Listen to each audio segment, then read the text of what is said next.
folks. Welcome to another Wednesday night hobby hangout. As you can see, I'm not on my own tonight. Makes a change. We're actually sitting right next to each other, but it was just because I need to be kind of central for the way my camera and my lights for painting everything set up. We've just got. In fact, if I show you here, this one, you can kind of see my shoulder. You can see he's right here next to me. So I just thought we'd set a second camera up that way we can sit and chat like this, and then when we get to the painting bit, you can see us both here. I know. Yeah, so how cool is that? So we've got a nice little. Somebody saying sound not stable. Please tell me it's not. I have checked this a million times. Let me know if the sound is fine, folks. Because I would love if there's a problem. Please don't be telling me on it. Yeah. Tim's saying all right. Yeah. I'm assuming everything's all right with the chat. I'll just double check for some thumbs up and some everything's okay stuff. A little bit of aquarium voice. Tell you what I'm gonna do. I'm just gonna do something. Right. This might take a second. Hang on.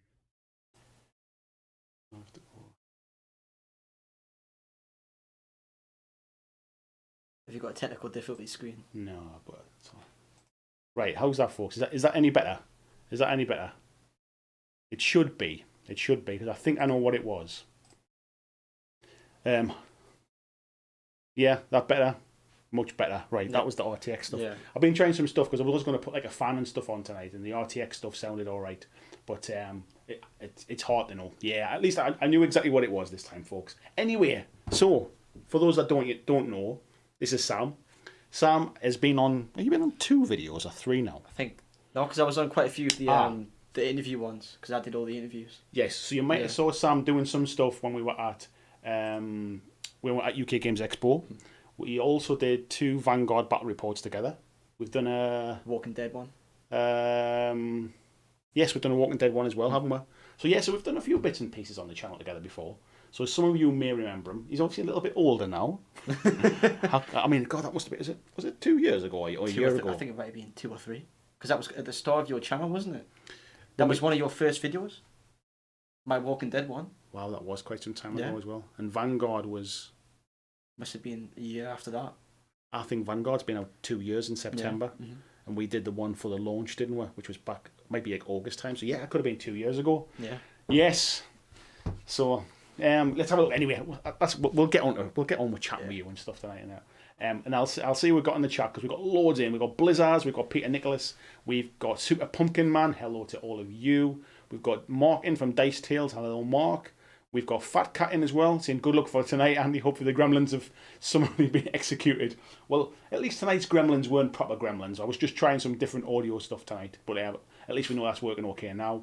We've got Christian Reeves in as well. So when you see Christian's name up blue in the chat there, he's our admin for tonight as well. Right. We've got Arnold in as well. Hello, Arnold. We've got Lee Russ in. Hello, Lee. We've got Steve Evans. We've got Mark Wright. Peter Cooman's in as well. We've got Luke in from Standard Tabletop. Paul Jones says, hey up guys, how's it going? It's all right, thank you. We've got Jeffrey Higdon in as well. Hello, Jeffrey. John Estell's in. We've got Yoakum in. We've got Palmsy there, 6 in the head. Got Colton in as well. He's going to be working on some Primaris. Going to do them as Blood Angels. Nice choice, mate. Nathan Taylor, good evening, sir. He said he's tagged behind with the Mortal Realms sub. How's it going with that, mate? Like how many issues have you had of that so far now? Got David Delaney. We've got Christopher Warden in. Good afternoon to you, mate. Different time zones. That's why we're not just like people all over the world. We've got Bobby Clark in as well. We've got Busey in. Barry Kleiber says howdy. Hello, Barry Kleiber. We've got Tim in. We've got the Jersek in. Good evening to you. William Jones says a little bit of an aquarium voice. I think we've sorted it now, mate. Thank you. And we've got a bit more chat there. Everybody's seen it crackling a few times. And then it got better. Yep. Daniel Engel in as well. Hello, Daniel. We've got Krabby Vision in as well. Says good evening. Looks all fine for me, but the bloke on the left looks a bit iffy. You're on the left of me, so I think he must mean. Oh. I'm sure he means the screen though. We've got Chris Dawes in as well, saying Sam is BlackJack's legacy. See, that's it. Yeah. All this could be yours one day. I know. You can sit at this side of the camera. We've got William Jones is saying, "Hey there, Sam. Good to see father and son team." Yeah, hello. Yeah, Hello. we're planning on doing some filming together. Yeah, aren't we now we are. we're going to get some battle reports filmed up and stuff like that. Sam kind of works. He works away from home on a weekend with his mum. So you kind of travel on a weekend a little bit. Yeah. So we're trying to get together now, because this is actually the first time you've been to this house now for like 3 months. Like since the lockdown stuff and things. Like we've managed to chat on the phone and stuff, and we met up outdoors once. But yeah, like it's been a while. It's like when you walked in the house yesterday, it was like, God, it's been ages since I've been here. Yeah. Luke is standard tabletop. He's saying hi to you there. David saying, I warn you, I'm going to do nothing but make Star Wars references the entire stream. I hope you will, and I hope you sneak them by and he doesn't know the references. Oh, that's that's the challenge. That's the challenge, and I will miss loads of them. Claudio's in as well. Good evening, mate. He says the Vanguard Battle Report was the first one I saw, so Sam was right there. Celebrity. Sam has got a knack of winning our battle reports. I've won every one. I beat you on the Star Wars. Not the Legion one. On the Walking Dead one, but it was so close. I seem to remember. Can you remember? Oh, did we not do a Legion one as well? No. Oh, I tell you what we did. We played Legion and we just kind of Facebook lived it a couple of bits, didn't we? We did. That was when we played in the garage, wasn't it? So we have played Legion together as well. We've got Red Rose Wargaming. Good evening, Anna. How are you doing? Alan Moore's in as well. Nice to see you, Alan. We've got the Red Rose team in tonight. Peter Nicholas says, "Hi Sam, it must be nice for you to have one of your lads here, Andy." I've got them both here, mate. The other one was invited on the stream as well, but he's playing League of Legends with his mates. He's too famous. He's far too good. Skull Munch is in as well, giving away from him and Flying Mammal. Hello to the two of you. Barry says, "Together you could rule the galaxy."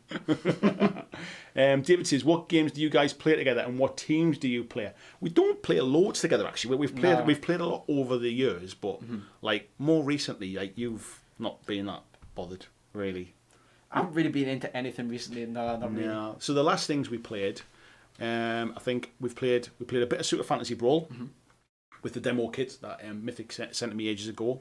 We played a little bit of sort of Shadespire and stuff. Yeah. So we played a bit of that. We played quite a bit of Star Wars Destiny, the card and dice game, didn't we? Vanguard, we took turns, didn't we? We both played with Basileans and Abyssals. Yeah. So we took turns with them.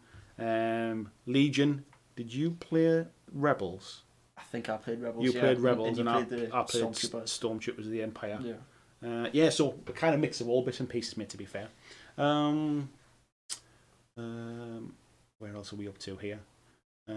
Nathan Taylor says he's got issues up to 22, but no Citadel. Got all issues. I was thinking you got issues up to 20. Thinking, what does that mean? You've got all the issues up to 22, but there's no Citadel pallet pad. Seems to be a problem with Hatchet's distribution. Absolutely no chance of catching up before Indomitus drops. Yeah, you can write that off, mate, as a good challenge. Lee Russ says, "Speaking of hobby, was everyone used for basing materials? I hate sand." I tend to use quite a lot of what's it called? That's a Star Wars reference, by the way. What's that? The basing material? I hate sand. Oh. Fell at the first field. Arnold DeGans donated through the super chat. Thank you very much.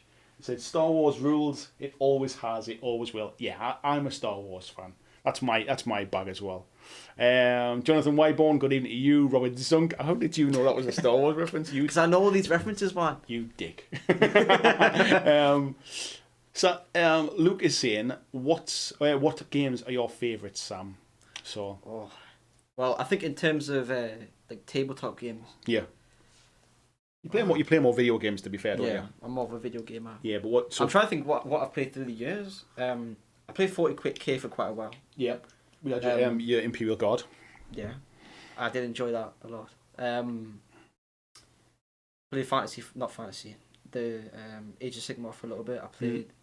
You had Stormcast. So yeah, it's been a few bits and pieces. I'm sure we'll get on to that. Luke says, "I feel like I should paint some Legion as well now." Yes. Anna's saying Sam is a prequel member. Yeah. The references start. This is where the fun begins. Right.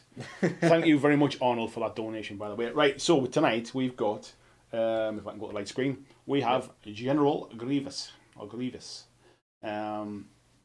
Arnold says, feel good to have his spot back. So the little at the bottom where it says most recent super chatter, Arnold's name tends to be there. And what happens is somebody will come. There was a bit of a thing one night where like people were like challenge. It was just they kept like kind of knocking each other off. So yeah, it's nice to see your name there, Arnold. Thank you very much, buddy. So this is General Grievous we're painting tonight. Let me just zoom in a little bit closer because I don't know whether it looks far away to you, but we'll get a bit closer for me. I'm also using the new, for those that haven't received theirs yet, the new painting handles from Redgrass Games. Pretty happy with them. So as you can see, they just pop off. And should I get to a point where I need to let that dry tonight, I've got a number of the droidicas with them ready to go, which is exactly what that was about. My only kind of complaint with the original Redgrass handles was that I needed multiple handles really. So we've got. I've put that little wrong one on there. So we've got them tonight. So let's get a bit of paint on. I'm going to start by where's my white? I'm just going to highlight up the lightsabers and a little bit of the armor. So we'll start with that one. Where are we up to? Chris is saying this is getting out of hand now. There are two of them. I'll not know which ones are quotes and which ones are not at this rate. Peter says, so tonight I'm breaking 2 Krabby Wave serpents apart to build one good one. Nice. Luke saying, not want to change the subject from Legion. Have you played Rumble Slam? I have played a little bit of Rumble Slam. We have, yeah. Not a huge amount. We bought it at UK Games Expo, didn't we? Mm-hmm. Got that all painted up. There was a review on the channel. Played a little bit, but not massive amounts of it. Fun game. It's just, it was fun. Yeah. Right, paintbrush. Which paintbrush do I want? Let's start with a size 2, I think. Where's that one? There we are. Luke's saying, he wants his as well. I think luckily I was kind of one of the first wave, I think, to get these out into the UK. I was like a day behind a couple of people, so that's not bad. Anna says, every 5+ donation, you have to give Grievous another lightsaber. He's been going well so far, and I'd settle for that if I got 5 tonight. 4 donations tonight to give him those 4 would have been a good start. Let's see. Lee's saying, loving my Redgrass handle, also using his now. That's it. So Lee actually tagged me on Twitter and reminded me that these guys were going on a Kickstarter. This is probably my best ever Kickstarter experience. I think I only backed it about a month and a half ago, 2 months ago. I was going to say, normally you have to wait about 20 years to get them. Yeah, but no, it came straight away, so that's pretty cool. Chris has seen he's been looking forward to this. I've been training your hobby arts by Count BlackJack. Now I know we're in the quotes. Now I know we're at that stage. Right, a bit of Lamy and medium as well. Steve's using his tonight. What are you painting tonight, Steve? So Steve Evans plays a lot of Kings of War. And play Kings of War as well? Yeah, he played a bit of that as well. And he basically paints like an army every couple of hours, basically. He's just like a proper legendary speed painter when it comes to knocking armies out of the park. So yeah. Not like you then. Not like me. Although I have got a lot better since I've had a bit since I've had a bit more time on my hands. I'm painting a lot more. So yeah, right. So I've literally just got what's this Model Air White from Vallejo, and I'm just putting a thin coat of it onto the lightsabers, so that when we come to paint them up, it'll get a nice coat on it. So Sammy, is this your first live stream? I can't remember if you've done one before. I think it might be actually. Yeah. I think it's the first one I've been on it. I've been in any live streams before, like in the chat and whatnot. Yeah, you have actually. You've been in the chat, which is quite nice as well. Normally trolling me. But, yeah, but that's all right. Don't worry. Everyone else will be doing it tonight. I'm sure they will. Yeah. Luke, I forgot I'd already asked you this. My mind is not what it once was. Yeah, don't worry about that, mate. We're all there. We're all getting we're all getting older. That's for sure. You'll get it one day, Sammy. You'll be old one day. You'll not always have. We were just talking as well when we're setting up the cameras today. That basically Sam's got like the webcam on him, and I've obviously got my DSLR thing all set up, and the webcam's a little bit softer focus, isn't it? So so any little kind of bumps and blemishes, and like, all they would disappear. And I said, I'm using the wrong one. This one makes me look twice as old. I should be switching cameras with you, and then I could look like your son. Maybe he's not there. Maybe he's not. Where are we? Colton says he wants to pick up Rumble Slam since it seems kind of like Blood Bowl in the sense they're both trying to emulate sports. I would say the gameplay is a lot different. Yeah, it is. It is very. It's not. It's like. It does simulate wrestling, doesn't it? Like it's kind of. It gives you that impression of wrestling, if you like. Yeah, but I would say it's a lot more kind of fast paced than Blood Bowl. The games were a lot quicker, I think, if I remember. Yeah, they didn't. They're not particularly long games, are they? Anything like that. So, I'm just trying to think. Like here, I'm going to try something a bit different. I never do, like, which is a bit of like object source glow on some of the armor panels. So I'm like lightening up some of the panels that'll look like that's where they'll pick up a little Peter bit. saying you're blaming it on the camera. What, me getting old? Yeah, it's definitely the camera. It's nothing to do with me just basically getting old. It's definitely the camera's fault. Definitely the camera. It'll come to you, mate. You're 18 in a few months' time. Once that kicks in, that's it. What, is that when you start aging? Well, you age twice as fast when you have children. That's for sure. Well, Steve's saying he's got 15 done. Orcs and Twilight kit, so he's painted 15 armies for Kings of War. Oh my god. Luke's saying, Sam, what video games you into? Oh, I'll let you talk for a bit while I get this paper right. So at the minute I'm playing a game called Hunt Showdown quite a bit, which is like a cowboy battle royale sort of thing, which is pretty good. Is it new?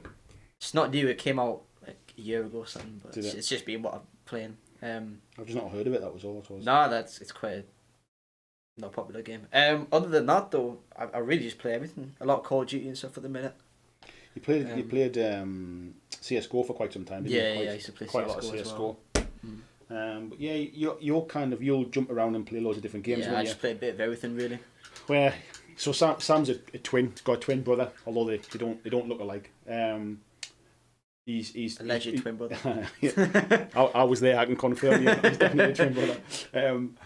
And what was I just going to say? Yeah, he is basically League of Legends mad. He just plays League of Legends constantly. That's his bag, innit? And we don't understand it. I like it. Don't get me wrong. I like the game, but like he's but it's like we'll be like level 17 or something or 10, and I think he's level about 350 at the minute. Yeah, I'll have to confirm. Yeah, he's like, what is he? Is he gold yet or something? He's high silver or gold or something? I don't understand the whole thing. That's basically like rankings, basically there. So yeah, like once you start getting up beyond gold levels, it's almost like full-time pro players type stuff. I think he's full-time anyway. Well, he is full-time. that's the joy of lockdown, isn't it? Yeah. Where's that one? I'll get it for you. Anna's saying, always two there are, a master and apprentice. No, I know that one. That one's a quote. I get that one. Peter says, all right, need to get a camera to blame it on. Definitely, mate.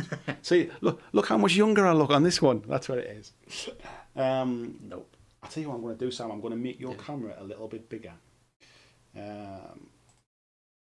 So I'm just going to zoom in on it a little bit. Don't zoom in too much. Well, I gotta keep the youthful appearance. I don't want people thinking that you're that you're that young and handsome. So yeah. What are you trying to say? I'm just trying. Way that way. There we go. What was it up to there? Scrolling through. Come on, I tell you what. Can you see that comment where Peter Nicholas is saying there? But I have a shaving mirror. Right. Yeah. Go on. You can read a couple more from there. While I'm doing this painting. Arnold says, your son does not play, does he paint? If so, any hobby? That's the one thing I couldn't get into when I used to play, was the painting. Never been much of a painter, have you? No. I don't know why either, but I always enjoyed playing the games more. Yeah, we tried doing not too long ago, bought some bits and pieces for you to kind of take over back to your mums and stuff like that. Yeah, I just couldn't get into it. But yeah, not so. So usually what I end up doing is you'll paint 2 armies or whatever, and then I'll play the other one. And just play the game every so often, which I enjoy. So you know. Yeah, that's it. You just not painting's not. I think it's because you obviously you're a young lad. You've got a million other things you'd rather be doing than sitting painting. You enjoy playing the games, but like if you've got like time on your hands, you'd rather be either out with mates or you'd rather be. But I think a lot of it is the short attention span that we have. If you can't do it in 10 seconds, I'm not interested. I'm not even going to go there with that. I just don't think I've just got the patience. Yeah, but no, it is something you need patience for. To be fair, if you haven't got the patience for it, then you're not going to enjoy it. But I don't mind. Like I don't mind kind of speed painting up some bits and pieces, and it also means that if I can't choose between a couple of armies, I get to paint them both, to be fair. So that's why we buy a lot of starter sets and stuff, isn't it? So you get like 2 lots of stuff in. So over time we've so Legion was one of those actually. Legion, yeah. So we've got the original Legion starter set, which has got the Imperials and the Rebels in, and then very recently, last week I think it was, I got the new. Oh, I say new only because it's only new to me. It's the fact that it's hardly been in stock anywhere for so long. The Clone Wars set. No, this is where I'm gonna struggle here because I'm trying to remember which bits of this are like need to be. Do you want to bring the chat down on that one so you can see the? I'll go through the. Oh, cool. So I'm saying, scroll the chat down so you can see the live. Oh, down. Because otherwise you'll just be stuck at the top. I know, but I haven't read any further than that. That's why. So. Well, I can read them out if you want. Well, okay. Let's start from where. Okay. Yeah. Mark saying he's just watched West Ham play Man United. What was the final score, mate? I saw there was a penalty, but I didn't see whether they'd scored the penalty or not. West Ham. Was there a final score? Well, there was a final score. Did you see what Haven't finished yet. Because Man U would have went into the top 4, wouldn't it, if they won tonight? Everyone pointed out the Star Wars references that you're missing. Thank you very much, folks. I knew I could rely upon you. Keep them coming, because I'm waiting for you to spot them. Oh, well, have I got to spot them as you reading them out? That's the difference. Well, you've just got to spot them. I know, but I'm not reading the chat, though, am I? Well, that's your problem. Lee saying that he played some Dreadball on a Tabletop Simulator. Did we not used to play that, or was that with? No, we played Star Wars Destiny. No, Tabletop Simulator. Yeah, on Tabletop Simulator we played Star Wars Destiny. The that's what. Yeah. We actually did. We've got a live stream. Not a live stream, but we've got a video. We've got a video. Yeah, I was going to say. I remember playing something. Yeah, we've got a video Simulator. on the channel. Me and you doing that as well. That was actually a game that worked really well on Tabletop Simulator. It was. There are quite a few good games on Tabletop Simulator. It's just they take some controlling, don't they? That's the problem. Like, there's a one that I played with a few of my mates called Secret Hitler. Oh, it's like a board game. Yeah, but it's like more like a kind of card game, game. Yeah, that's quite good. We should give that a play.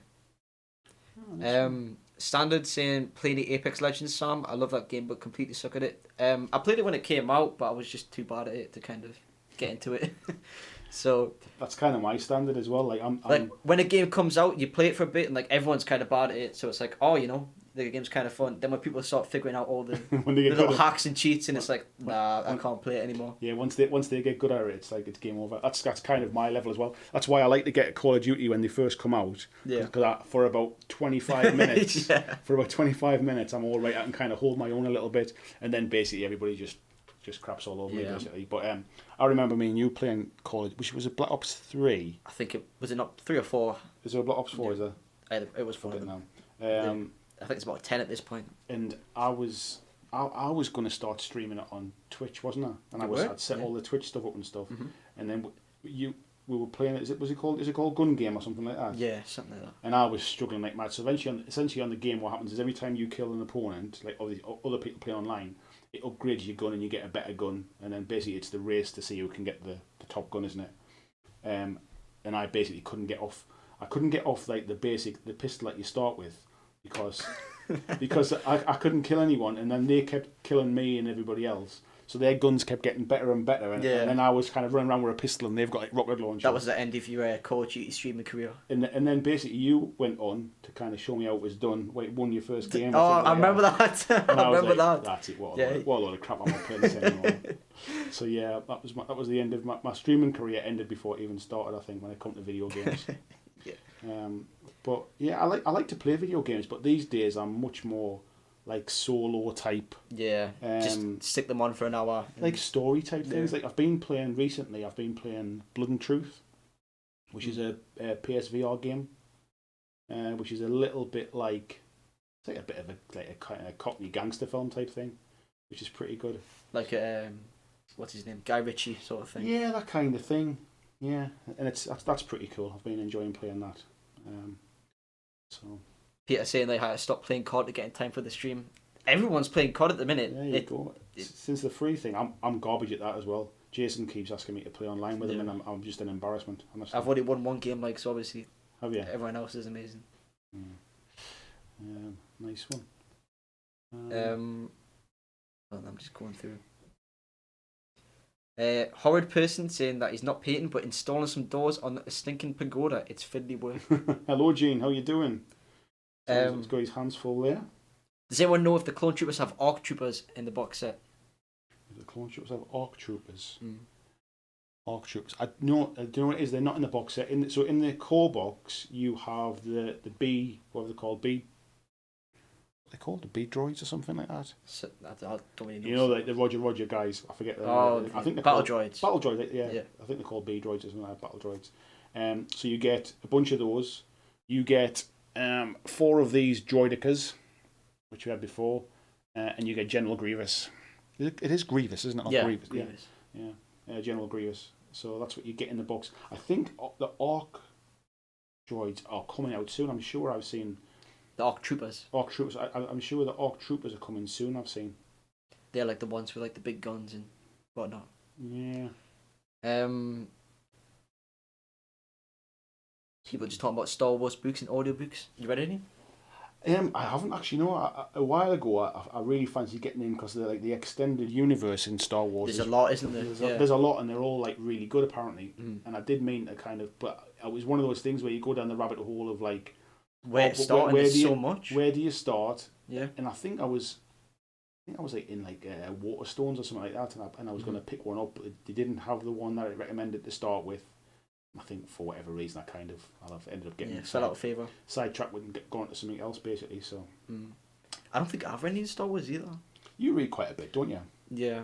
So you read the Metro books and stuff that you've been reading, haven't you? Yeah, I like them. Big fan of those ones.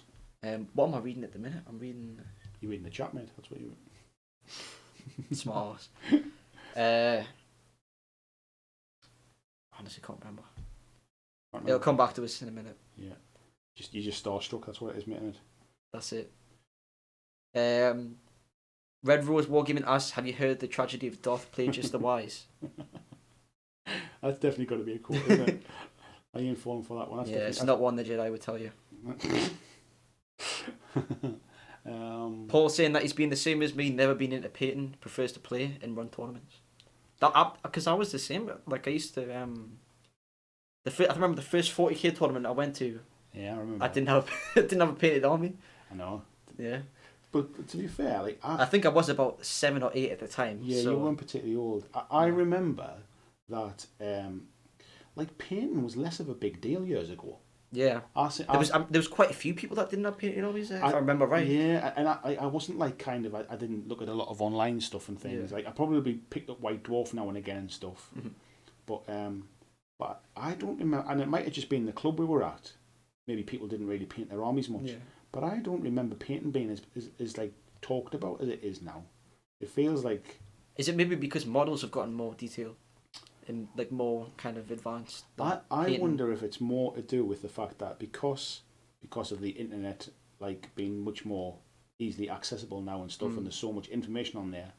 Not only is there more like painting sort of tutorial type stuff, but we also get to see. You used to see online and stuff like on old forums and things. Yeah. You would see like the really really good stuff. You wouldn't just see like what you just an average kind of like someone like me kind of. You wouldn't just see what some average dude below average in that case. Then thanks, mate. Last time you played with my painted models, you wouldn't see that kind of stuff. I think, and I do wonder whether that's had an influence now that people like feel a bit more like pressured. Maybe is the right word. Is it like to? I'm not sure about pressure, but it might be a bit easier to get into now than before. Yeah, there's that as well. Like I think I still have my first model somewhere. I think it's like some yellow and blue Space Marine. It is hideous. Everybody's first model's a Space Marine. That's the law, isn't it? Yeah, definitely. That's the law. I remember how I got into 40k. It was because I used to play Dawn of War. Oh, on PC. The PC game. I remember. The strategy. I remember you and Adam being his brother, having your 40k codexes and reading them in bed, like before. I read that so much. When you used to read before bed on the night time before then. I actually brought my 40k codex to school for World Book Day. You did. I remember that. I did. Yeah. You had your I think it was. You had your Imperial Guard. Your Imperial Guard codex, and Adam had his Orc codex, didn't he? I don't know why I found it so fascinating because it's just a bunch of numbers. Well, it did have like sort of stories and stuff in there as well. Maybe. But yeah. David asked, "Do I stream? I don't stream at the minute, but I am." We were literally just talking about that tonight. Actually, we were just talking about it. Yeah. Considering setting up a YouTube channel and stuff, but I've got no idea Probably just kind of what to do. Mark's in was 1-1. I just saw that top of my screen. Oh. I think it was 1-0 when we checked. Claudio, is asking you. Sam say, please say this jumped right off the top of my screen because I end up seeing that. I'm in the middle of like reading a conversation and it jumps off the top of my screen, and I always either say where we're at, or that's just jumped off the top of my screen. It's like an affliction I can't get away from now. I'm just looking through. Orc Troopers at upgrade box. That's what they are. Yeah. Matt Mountain donated £2 through Super Chat. He says, painting is life. # Mantic Wednesday. Thank you very much, Matt Mountain. Speaking of good painters, Matt Mountain's a good painter. If you've seen any of the Mantic painting videos online, I have actually. Matt tends to be the one that's done most of their painting videos for them. Well done. So there you go. Krabby's saying, enough hobby talk, Sam. Tell us loads of embarrassing stuff about your dad. Like, does he fart in public, etc., etc. I'll tell you that. Yes, I fought in public. That's not embarrassing. That's just life and gas. That's just life and gas. Well, that can't be helped. We'll get into that as the stream goes. Have you got any embarrassing stuff about me? Have you? I don't know. Arnold back on top. It says, "Oi, my spot." Thank you very much, Arnold. I don't think it matters because if I made it up, who's going to quit? No one's gonna know what's real or not. So no one's going to know, and even exactly. if I deny it, it'll just look all the funnier. Yeah, exactly. So yeah, you're right, mate. Tony says, "Evening all. Do apologise for turning up late. I have a letter from my mum. It's okay. We'll forgive you this time." Which Tony is it? Tony Howell. I thought that might be with that. Hello, Mr. Howell. How you doing? The super chat just brought us down the bottom. Wait, you're just going to say jump off the top of your screen there? Jump off the top of my screen. Super Pumpkin Man saying, I feel like I'm going to have to play PS2 Star Wars Battlefront. I used to play that so much with my brother. I'm actually not that upset about Battlefront 2, the current one, the PlayStation 4 and Xbox One. I actually think it's alright. I used to play the original one with my brother so much. Yeah, I remember. Because we used to play split screen. I know. God, back in the day, split screen. Playing split screen. Yeah. Oh, that one of my favourite games. That. What do you think your favourite game of all time is then? Of all the things you've played over the years, have you got like a favourite that like whether it be a new one or an old one? It's just something that you would just. I don't know. I think the one I probably played the most probably Counter-Strike. Yeah. It's not my favourite game though. I hate that game. I remember we went to, was it EGX? We went to the Counter-Strike. So no, it was the British Army had a stand yeah. Where you could pretty much like team up with people to play Counter-Strike like on a LAN network thing that was set up against the army. So like Sam managed to get his place on there, so he's playing and being pretty good. You were kind of holding your own. Well. And you forgot the part where I had no audio. Oh yeah, the headphones weren't working. Yeah. And then I just saw you I was standing behind looking at your screen, and you're just trolling all the army guys who were sitting like right beside you, going, "Yeah, I would have smashed you if I had my headphones working and all this kind of stuff." Like, cut you little shit. That wasn't that good. Like, stop it. You can it's one thing trolling online when people can't see you. It's another thing when they're sitting. It's another thing when they're in the army as well. And they're sitting right opposite you. Yeah. Question is, has Sam seen his dad's happy dance that he did in the live stream? Oh, what was it? What was it for again? Did I hit 8,000 subs? I think it was. I don't think I've seen the happy. I kind of did this like stupid dance thing on the stream. Fortnite dance. I think you see my happy dance many times at parties. or the parties that you go to. I used to go to. Everyone's saying bring the happy dance back. What would break the happy dance tonight? Let's think. I'm not on any milestones for anything. I don't think that. I'm not going to be as crass as to put a financial reward on it. We'll see. Let's see how Let's see how it goes. Joachim saying Sam got to say where we're at. Yeah. As soon as it all starts bugging out, I'm gonna. All right. Wattlegove. Good evening, Wattlegove. Says would like to see you guys play Dreadball live. We'd stream a game of Dreadball, wouldn't we? Yeah. Yeah, I like Dreadball. Dreadball's pretty cool. Lee says, have either of you seen Star Wars Squadrons? It's like old school X-Wing versus TIE Fighter. I've just watched a video on that. Yeah, I was watching it. I saw like an interview thing with the creators where they were saying they were influenced by X-Wing miniatures game as well. Yeah. So I thought that was quite... I just saw a video on that. It looks pretty cool, actually. Yeah, it's up for pre-order at the minute, isn't it? Speaking of pre-orders, so I've just saw that Like, obviously, what was the game I've just been... Watch Dogs Legion. Yeah, I've Speaking seen of Star Wars Legion, like, one of the versions of it is like 93 quid to pre-order. I know. Like, what? Who's playing 20? I saw a version of a game where it was £200 collector's edition and it didn't come with the game. I was like, who would buy that? I just don't... Obviously, people buy it because they wouldn't sell it otherwise. I just, honestly, I mean, says him sitting here painting toy soldiers, which are, like, not exactly cheap. Touché. But it's, yeah, I just, like, 90 odd quid on a computer game, especially when you can buy, like, the 50 or 60 quid version. Or you can just wait 2 weeks and get it for half the price. And there is that as well. It depends on the type of game, because if it's like an online game when you want to play with your mates, it's like, well, I you think, can kind of understand buying it, but... Yeah, but Legion's not. Watch Dogs Legion. Well, exactly. So for me, I would just either wait or not pirate the game. Not pirate the game. BlackJack Legacy does not endorse pirating games. No, you're right, I don't. Peter saying there's always co-op in COD to play with equally bad people. With me. Yeah, do you know what it is, mate? There is that, but the people that, like my friends who I would normally play with, or him and his brother, aren't equally bad. They're all on a different level, and what happens is, like, I feel like I'm holding the team back. Like Jason, my mate, my brother-in-law as well, like him and one of his friends, Josh, who sometimes call in the chat actually, like kind of sit quietly in the background and just paint.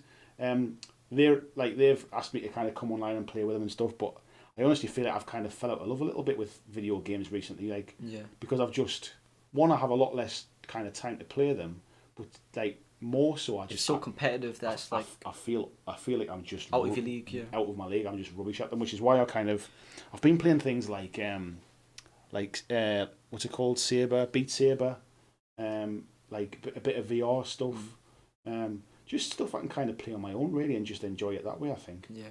So anyway. Tim saying Skyrim was his go-to game. I remember playing Skyrim at my nana's all the time. I don't know why it was at my nana's, but I had an Xbox set up or a PlayStation set up. It was, yeah, I think it was if you were ever staying overnight there, wasn't it? No, I used to go down there to play Skyrim. Just during the day. That's where my Skyrim copy was. I don't know why. Rather than bringing it home. Yeah, I love that game though. I've got Skyrim for PSVR. I've heard it's great in VR. It is. It's quite it's the one game I think that would probably give me motion sickness. Oh, see, I get really bad motion sick in VR. But you can change it so you know that you can click to move like left and right, but it takes away some of the joy of the game a bit. Superpunk Man saying he's been waiting for the Destroy All Humans remake to launch. Did you play that? What was the name? Destroy All Humans. No, I've heard of it, never played it. I haven't played it either, but I've seen the trailer or whatever. Being awful at video games is a big reason I started tabletop games. Do you know what? Is that for you or? No, do you know what? I think actually playing tabletop games more often is one of the reasons I got awful at video games, because I kind of stopped playing video games for a long time because of it. I used to play a lot of online shooters and stuff. I used to like Call of Duty 2, which was the World War II one. I used to play online almost every single night with like a couple of mates of mine. I used to play Titanfall online. In fact, I bought an Xbox just to play Titanfall. I used to play a lot of Halo, like Halo 2. I used to play loads of stuff like that online. And then when I got back into tabletop gaming again, that all just seemed to just kind of go by the wayside. And I started becoming awful. I kind of lost any kind of twitch reflexes that I had. Liz asks, is there a scum and villainy faction like X-Wing has? There's not many at the minute. There's only 4 factions for Legion. So there is Rebels and Imperials, and then there is the clone trooper things, whatever they're called. I don't know what that faction's actually called. The Republic. The Republic, that's it. Is that it? And then there's the Grievous dude. I forget what they were. CIS. I don't know. I forget what they're actually called now. They're called the CIS. Are they really? I think it's something. Or are you just making that up? It's not. It's the Confederacy of Independent Systems or something. See, I know all my Star Wars. I know you're trolling me now. You could be saying anything. I could.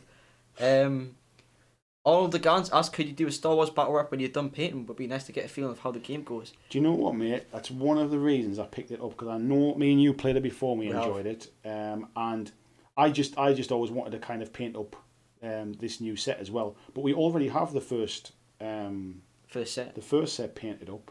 And now, for those that don't know, Star Wars Legion normally plays at about 800 points, but you can play it on a 3x3 mat. Now, there's skirmish rules now to play 500 points. So I think we could put together a 500 point skirmish battle. We've got Star Wars terrain all ready to go. We've got a 3x3 desert mat. I think we can put together a bat rep for that, mate. Yeah, just got to find the time because it's a bit difficult at the minute. But yeah, we'll get there. We'll get there, won't we? Paul's saying he got so much grief from one player at his second Kings of War tournament because his army wasn't painted. Now he just borrows a friend's until his is done. See, I think that's wrong if you're giving people grief for it. You should never, ever criticise other people. I mean, everybody can choose. Like, if you're playing down your local club or something like that, and you don't want to play against somebody who hasn't painted their army, it's entirely your choice. Don't play against it. If that's a big deal to you, and it is to some people, feel free. Like, there's nothing. It's not impolite to say to somebody, look, I'd rather we didn't play, mate. I only play against painted armies or whatever. That's absolutely fine if that's your standard. Just don't make a big deal out of it. But if you are at a tournament and that tournament doesn't have a painting standard, which allows you to bring your non-painted army, nobody should be able to comment on that. Like I played a lot of War Machine at tournaments, and War Machine never had a painting standard. It was one of the things people who didn't play War Machine used to about it. No, well, not that they loved about it. It was one of the things that you used to criticise about it, saying, really? "Oh, I would never play a War Machine. You don't even have to." Well, see, as someone who doesn't play a lot of games, that would be quite helpful for me to kind of get into it. And that's the point: is that there's a game for everybody, really. Yeah. It's like the Shadespire stuff or whatever it's called now. I used to play War Machine as well for a little bit. Beast Grave, yeah, you did actually. Do you have? I had the red ones. The red ones. I was just going to say that because my favourite colour was red. Is it not corn? No, I had. But does it begin with a K though? I don't. I forget. Somebody in the chat's going to tell me in about the next 20 seconds. Yeah. I forget what it was called now. Sorsha was your caster. I seem to remember. Yeah. We've jumped on. Let's have a look. See where we're up to a bit. Not that far. I'm scrolling down. Oh, it leaves me about the squadrons there. B1 battle droids. We're talking about. Sis is correct. Oh, you're getting all the proxies for that one now, mate. Tony's saying to Sam as well, back in the early 2000s, he was on painting groups, chatting and swapping tricks with the competitive painters. The hobbyists and gamers do seem to have merged now. Do you know what it is? I think that is a really valid sort of observation. I think in the past, people used to kind of stick to their own kinds of like hobby, if you like, and I think the internet has brought people to kind of like one place now. And what seems to happen is it's like there are so many different types of hobbyists, but we all share the same space, if you like. So that's why some people are a bit more snobby about painting than others are. And... Well, people were really quite like defensive about the game that they used to play. It was like, oh, you play like 40k, or I play War Machine, so I don't want to talk to you. Clubs were like that, weren't they? It was really weird like that. When we first started going to gaming clubs together, it was definitely a case of you spoke. Barry Kleiber says, thank you very much, mate. Says, funds to rule the galaxy together or a coffee. I tell you what, mate, that's a good start on ruling the galaxy, that one, mate. Thank you very much, buddy. Yeah,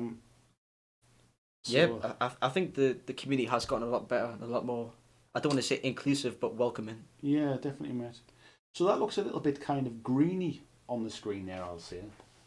But it's much more kind of yellowy beige in the flesh, isn't it? I can confirm it is yellowy. So that's going okay. For those interested in what I'm using contrast paints. So this is a mixture of Iandon Yellow, Skeleton Horde, I think it is. Arnold, thank you very much. My spot. My precious. Different film. Iandon Yellow and Contrast White, what's it called? Apothecary White. I think it's like three parts Skeleton Horde, 1 part Iandon Yellow, and 2 parts white, Apothecary White. And that's just kind of... And then I use basically the black to pick up the bits of armour and stuff. We'll do a little bit of sort of picking it out with metallics and stuff. But that's pretty much all I really intend to kind of do with it, really. Just keep it pretty simple. I'm going to go back and highlight it up a little bit later, but I'm keeping these bad boys simple, really. The idea is to get them on the table and get them played, and not have them sitting in a box unpainted like I historically have done in the past. and then me and the boy here can have a game, eh? Definitely. Tony Booth Leiden. Sorry if I got your name wrong. Leiden. Says Ghost of Tsushima has pulled me back into video games after quite a gap. Oh, I've been. I not. I was watching a little trailer thing for it the other day. Yeah. But I actually started to try and kind of play a few more video games. Yeah. Now I'm doing this kind of full time, like as a job type thing. I've been looking for something else to have as a hobby as well, because otherwise my hobby and you don't want them to mix. Yeah, kind of. So I've been trying to get back into video games and stuff, but there's no games that have really grabbed my attention at the minute. Yeah. But Ghost of Tsushima did look pretty good. I've just saw a chat there. I think we've missed out. Lord Maiden saying, does the pirating games rule include proxy and miniatures? No, you still got to buy them miniatures. That's different. Stealing the miniatures or printing off somebody else's miniatures, maybe. Andy Smith says, "Hey kids, hope all is well." Hello, mate.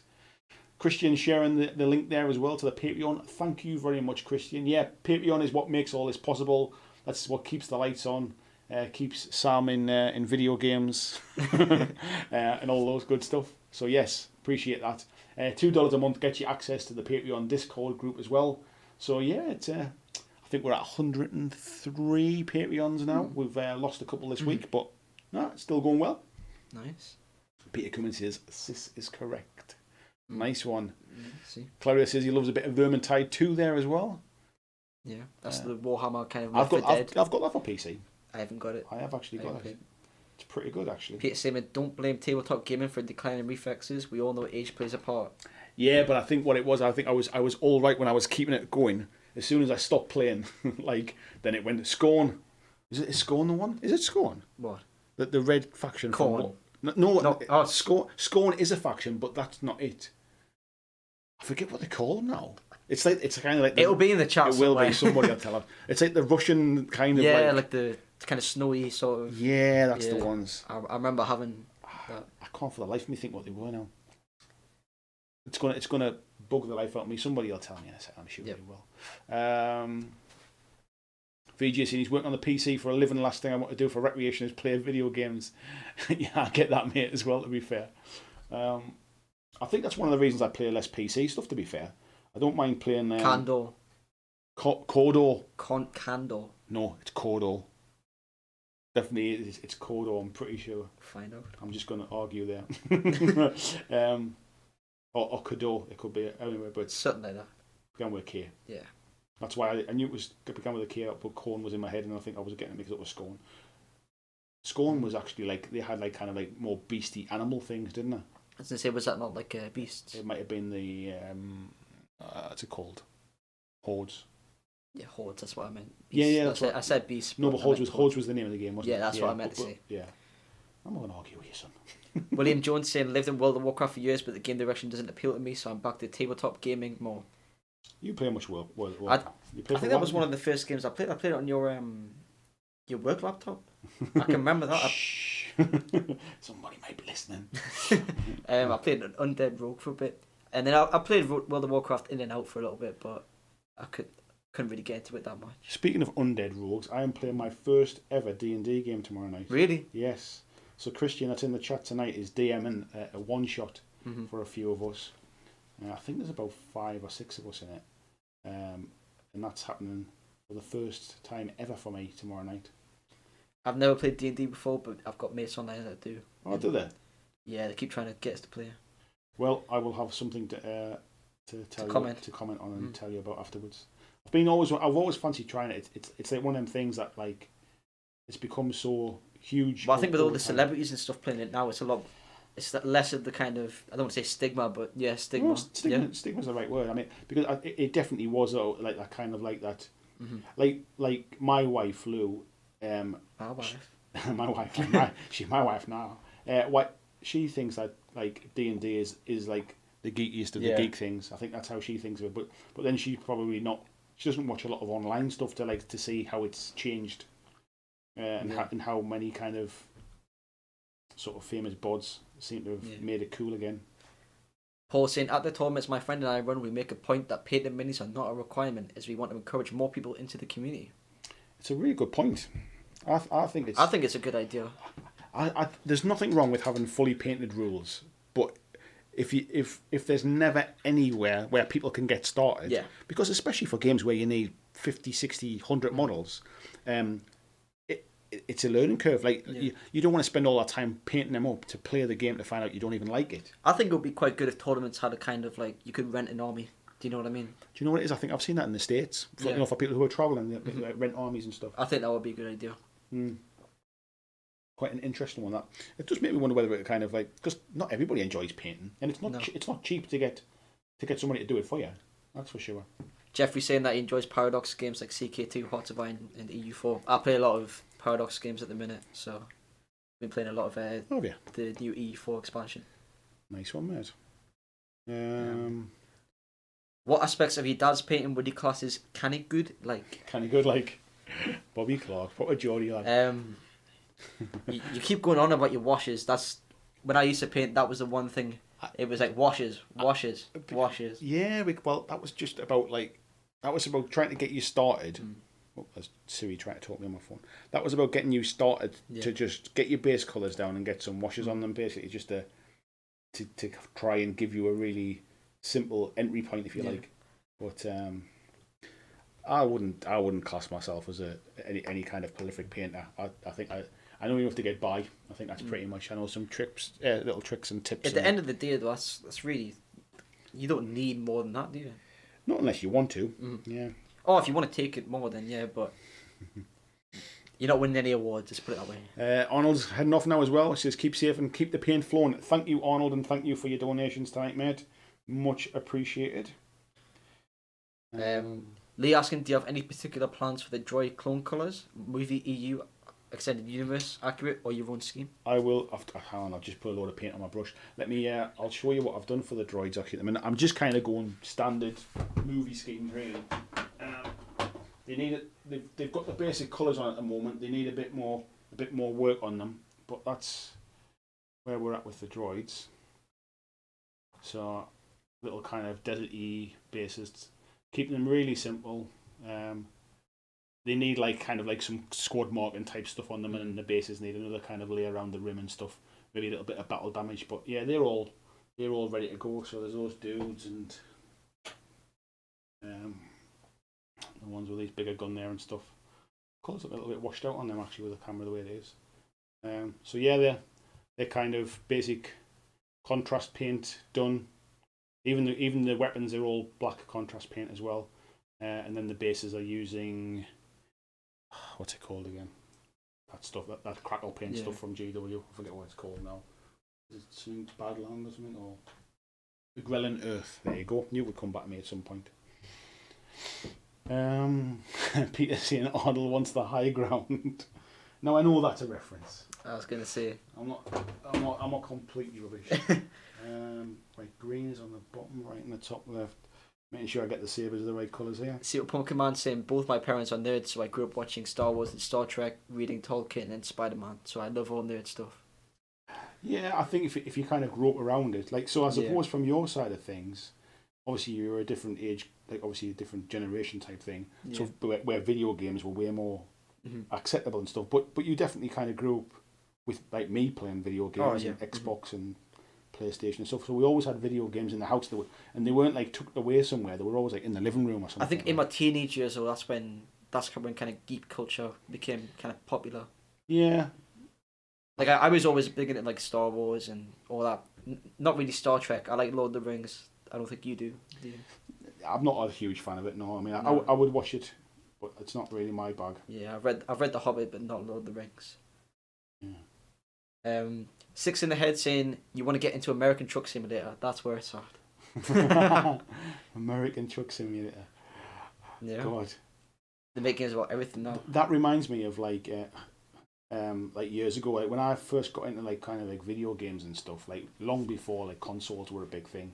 Microsoft Flight Simulator was meant to be it's still big now, you know. Yeah, but it was at the time I think it was seen as the next step in video games. Just wow, look, you can actually in real time you can fly a flight all the way to New York, and it's why would I want to sit for 7 hours just pointing a plane forward? I never did understand that kind of stuff.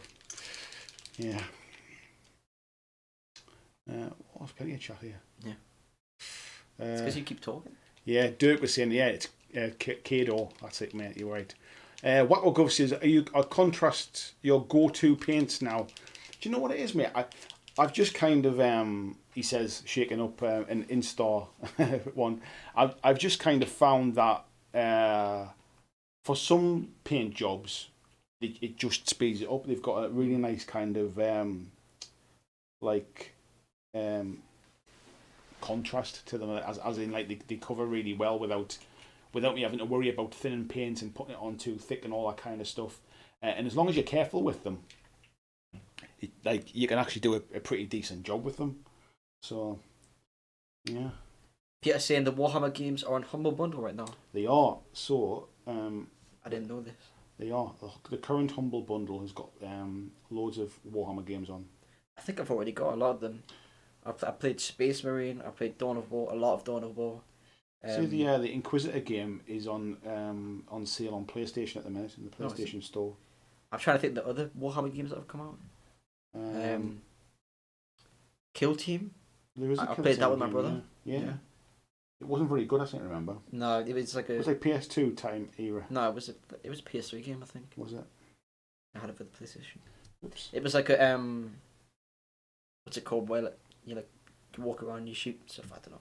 First person shooter? No. Like the one where you're like above and you can like rotate your guys like a joystick sort of thing. You rotate your guys like a joystick? Someone else say it in the chat. Not an RTS game like No. Jassup saying late at the party, work was nuts. How are you doing, Jessup? How's things? Hope you're not working too hard, mate. William saying, when you do a video on your impressions of the D&D, single character RPGs are a very different animal to me. I like them but can't sustain them. I would certainly, mate. Once part of the reason I wanted to even try it was I feel like I can't even kind of discuss it without at least having some experience of it. It's one of those things where like I feel like I should at least... It's easy to pass judgment without... Yeah, I should at least kind of give it a try. What do you think of that, Sam? Looks shit. Thanks, mate. Looks good. High praise indeed. I'm going to do that one. I think I just need to lighten it up a touch. VG Morph saying, RPGs for me are all about who you play with. The GM and your fellow gamers make or break the game, in my opinion. Yeah, and I think that's definitely probably a really good sort of viewpoint. Luckily, sort of Christian's been our DM, so I know. And Christian get on great, so we're not going to have any issues there. We've got Anna as well from Red Rose Wargaming. She's going to be playing. She's played before as well, so I'm relying upon her to kind of guide me through a little bit as well. Who else we got? We have got Simon is in as well. Simon Powell, he's playing with us. I forget who else is in it as well. But yeah, there's a few in there, and I know they're all good fun folks anyway. I've certainly I'm pretty sure I've spoken to them all before. So, Adam Edgard saying, morning, got a couple of minutes before I leave to work. Thought I'd say g'day. Where was that one with? Below William Jones. Yes. Thanks, Adam. Adam's over in Australia, so yeah, it's like sort of first thing in the morning. Yeah, that gave it away, didn't it? Kind of first thing in the morning at the minute. Yeah, William, I let me see what I think of it, mate. It says the single character RPGs are very different animals. I think the fact we're doing just like a one shot thing might kind of, it'll certainly give me an impression of it, but I won't have played for months on end with the same character type thing to sustain it. So we'll see how it goes. But I know I'm really looking forward to it. Lee saying your droids look great. Thank you, Lee. They're basic, mate, at best, to be fair, but they'll look fine on the table. That's the thing. Just, you won't even see them that close, like when it comes to doing them in like battle report type stuff. So Wakagov says, happy to play models at any stage of paint. It's the opponent that makes the game. Saying that, I do enjoy looking at some beautiful minis. Do you know what it is, mate? It's a really good point. I think there is definitely something playing with fully painted armies and a nice sort of terrain setup. Because if there wasn't, we'd all just use cardboard cutouts and like kind of cereal boxes. It's definitely, there's a visual aspect to playing the tabletop game. Definitely. So there has to be kind of something in it. But But yeah, it's definitely more about the point. I have played against some beautiful armies who were controlled by some awful people. Oh, So, definitely. I think that's more common than people who don't have painted armies. Yeah. Yeah, Yeah, definitely. I remember that the one tournament I went to. I think half the people there were lovely and really nice, and then the other half were just like. There was one particular person. I still remember that guy. I know exactly. Mm-hmm. He was the person that put me off 40k for life. Exactly. So it's took me 20 years, nearly 20 years to decide. So you've got him to blame if you like 40k. Yeah, he's the one who put me off. Yeah. Mark saying, said it before, wish the battle droids were more like Terminators than Muppets. Yeah, they're a little bit comic relief, aren't they? To be fair, they're not exactly the most kind of aggressive, threatening. Yeah, but then I guess it might have made that film a very, very, very different if they were that kind of like a horror film. I think the amount of them that there is, mm-hmm. like you have to almost make them comedy. Yeah. Otherwise, if they were really aggressive, like the rebels would never have stood a chance, kind of thing. Like, so. Right. Going down.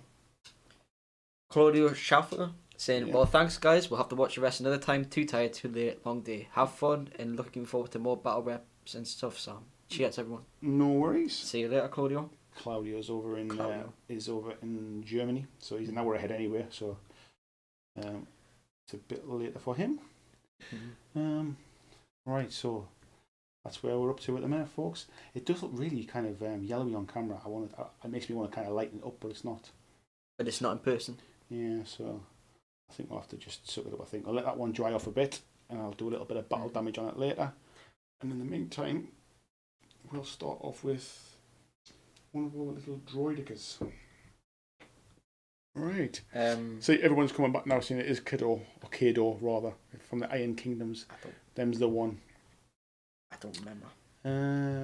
Right, where are we doing here now? I've just seen.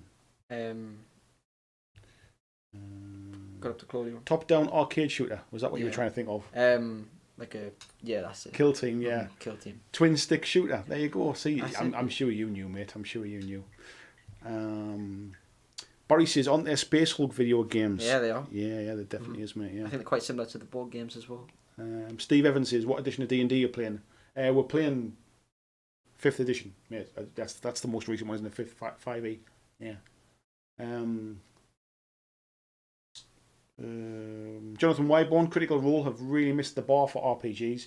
You don't measure your game by their standards. Raise the bar. Oh, I've also missed the bar. Sorry. I was going to say. No, definitely me. I to be fair, I've not watched any Critical Role, so I'm not exactly. I'm not comparing anything to that. I've literally not watched one D&D video. One D&D kind of like video on like watching others playing it, because they all, and I mean this in the nicest possible way, but they all know exactly what they're doing, and it's not really explaining it as a beginner for me personally. Yeah. So I've tried watching like beginner video stuff to try and get the basics down, but then I think even the beginner video is almost assume that you know the basics. I think so. It's been quite difficult to get that. I feel like I've got my handle on the very basic elements, and I'm sure that if I'm awful, at least it's only a one shot. They've only got to put up with me for one night, kind of thing. So we'll see how that one goes. But no, I'm looking forward to it. It's to be fair, if nothing else, it's spending the evening with a bunch of fun people. So I'm looking forward to it. Should be a laugh. Yeah, it'll be a giggle. I'm just trying to find where we are. Okay, I've got it. You know where we are? Yep. Super Pokemon saying I've been playing D&D and RPGs for 15 years. Started when I got into college. See, you were playing Warhammer, but you never played D&D. RPGs. Do you know what it is like when I was kind of growing up, like my friends at school and stuff like that? It might have been the friends I had. To be fair, I was really into sport and stuff. I did a lot of sport, played a lot of football. I know you can't tell, but he was really into sport. Thanks, mate. So maybe it was just the friend group I had, that they weren't necessarily into that kind of stuff really. But it wasn't. I don't even remember people at school like talking about Dungeons and Dragons or Warhammer or any of that. I've never kind of heard stuff. it mentioned at school. Yeah, so maybe it was just. I know one other kid that used to talk about it, and then as soon as we hit secondary school, never mentioned it again. Didn't want anyone to know. Nah. So there's an element of that, and then actually like, I just, I think the gaming club that we used to go to, they used to have some folks who would come and do role playing, didn't they? Yeah. But they did their role play in a completely different part of the building, so it was almost like the role players and the miniature gamers Completely separate. were completely separate. So it wasn't even like they stood and had a conversation to try and introduce folks to it. Like we could never really introduce them to miniature gaming. They would never introduce us to RPGs. We were just kind of separated in that kind of club environment, really. So I just never got the opportunity to do it. Never had the chance. This is the first time for me, really. So I'm like I say, I'm genuinely really looking forward to finding out more. I've no idea if it's going to be something I'll kind of enjoy ongoing, or if it's going to be a one-off and just say like it was great, it happened, but like it's not something I want to play again, kind of thing. Happy you give it a try. Yeah, I've got no idea. Have you got a character, or have you? I have got a character. What's his name? I forget now. Christian will tell me in a second. But it is. Oh, I'll tell you what. I'm gonna have to try and bring it up on my phone now. I'll show you what it is. You got a picture? I have got a picture actually. I think. Let me bring it up and I'll tell you what it is, because it's in our little. We've got our little chat thing. So if I can find it in my. Jeffrey saying he's always been interested in role playing games, but never took the plunge. Yeah, like I say, it's definitely I've been interested, but never had the opportunity. Like had people who like were local who to play, really. So being able to play on online is what's making it possible for me, really. So there's my dude there. He's called Agadirk. He's a half elf fighter. I'll put it on the screen now. Actually, there he is. That's my D&D Beyond. There it is. That's my character. I don't know a lot about what all that means at the minute. I'm sure it'll all come clear tomorrow. But yeah, so I've got a bit of a backstory for him that's in my head, but I've not written it down yet.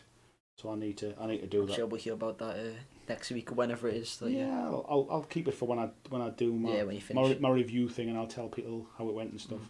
But I thought I'd kind of keep it simple, like as in I didn't really want to have like magic and stuff to have to worry about. I'll just make him a bit of a meathead. A bit of a meathead, but he's not stupid. He's got like he's intelligent kind of thing. I've got you. Yeah. And his backstory is about how he used to. I'll tell you a little bit about it. I won't go into full details. Do you want to just like give the whole game away? No, I'm not going to give the whole game away. But essentially, he used to be like a prisoner in like gladiator type like pits, and he did some things that he's not proud of in order to escape and get out. So he's got a bit of like a hidden backstory. I see. Yeah. So. Tony Howard saying, contrast to the job, make a nice finish and work well if you want to knock your stuff out quick. The second army painting best friend. They don't suit me as I do singles and have a weird style. Yeah, Tony likes to just paint like he's more of a painter than a player, and he just paints the minis he likes the look of, which is awesome, really. And because of that, he paints. In that case, they're not very useful. No, because what you want to do is if you're just painting the odd miniature, you want to take your time and like lovingly blend your paints and kind of. Where I'm definitely a painter that. I'm kind of speed over quality, I think, in terms of like physically just getting stuff done and getting it out there. Yeah. Lee and Kev asking for the bomb scare at the 40k tournament. The bomb scare tournament horror story. Oh, so yeah, come on then. So what was your memories of that then? Well, my memories is just I don't have that many memories of that tournament. I have one memory of that tournament, and that is being in a situation where I had to roll like 10 sixes in a row, and I got like 9 or something. Yeah, I remember that. I think if I remember correctly as well, and so the guy that you had a not very good experience playing against is the person that gave me my demo game into 40k, which basically it was so bad, that experience, I never really played again. and I didn't play in the tournament, did I? No, you just watched. You played, and I just kind of kept an eye on you, really. Yeah. Because obviously you were still quite young, but and this particular person basically when he played against me just made the rules up as he went along. And I remember him playing against you, and I remember you telling me he's cheating, Dad. And I didn't know enough to question him on it, because I didn't really understand the rules. And I remember you saying to me, "Dad, he's cheating. You can't do that." And I was like, "Well, he knows more than I do. I can't. Like, I don't know."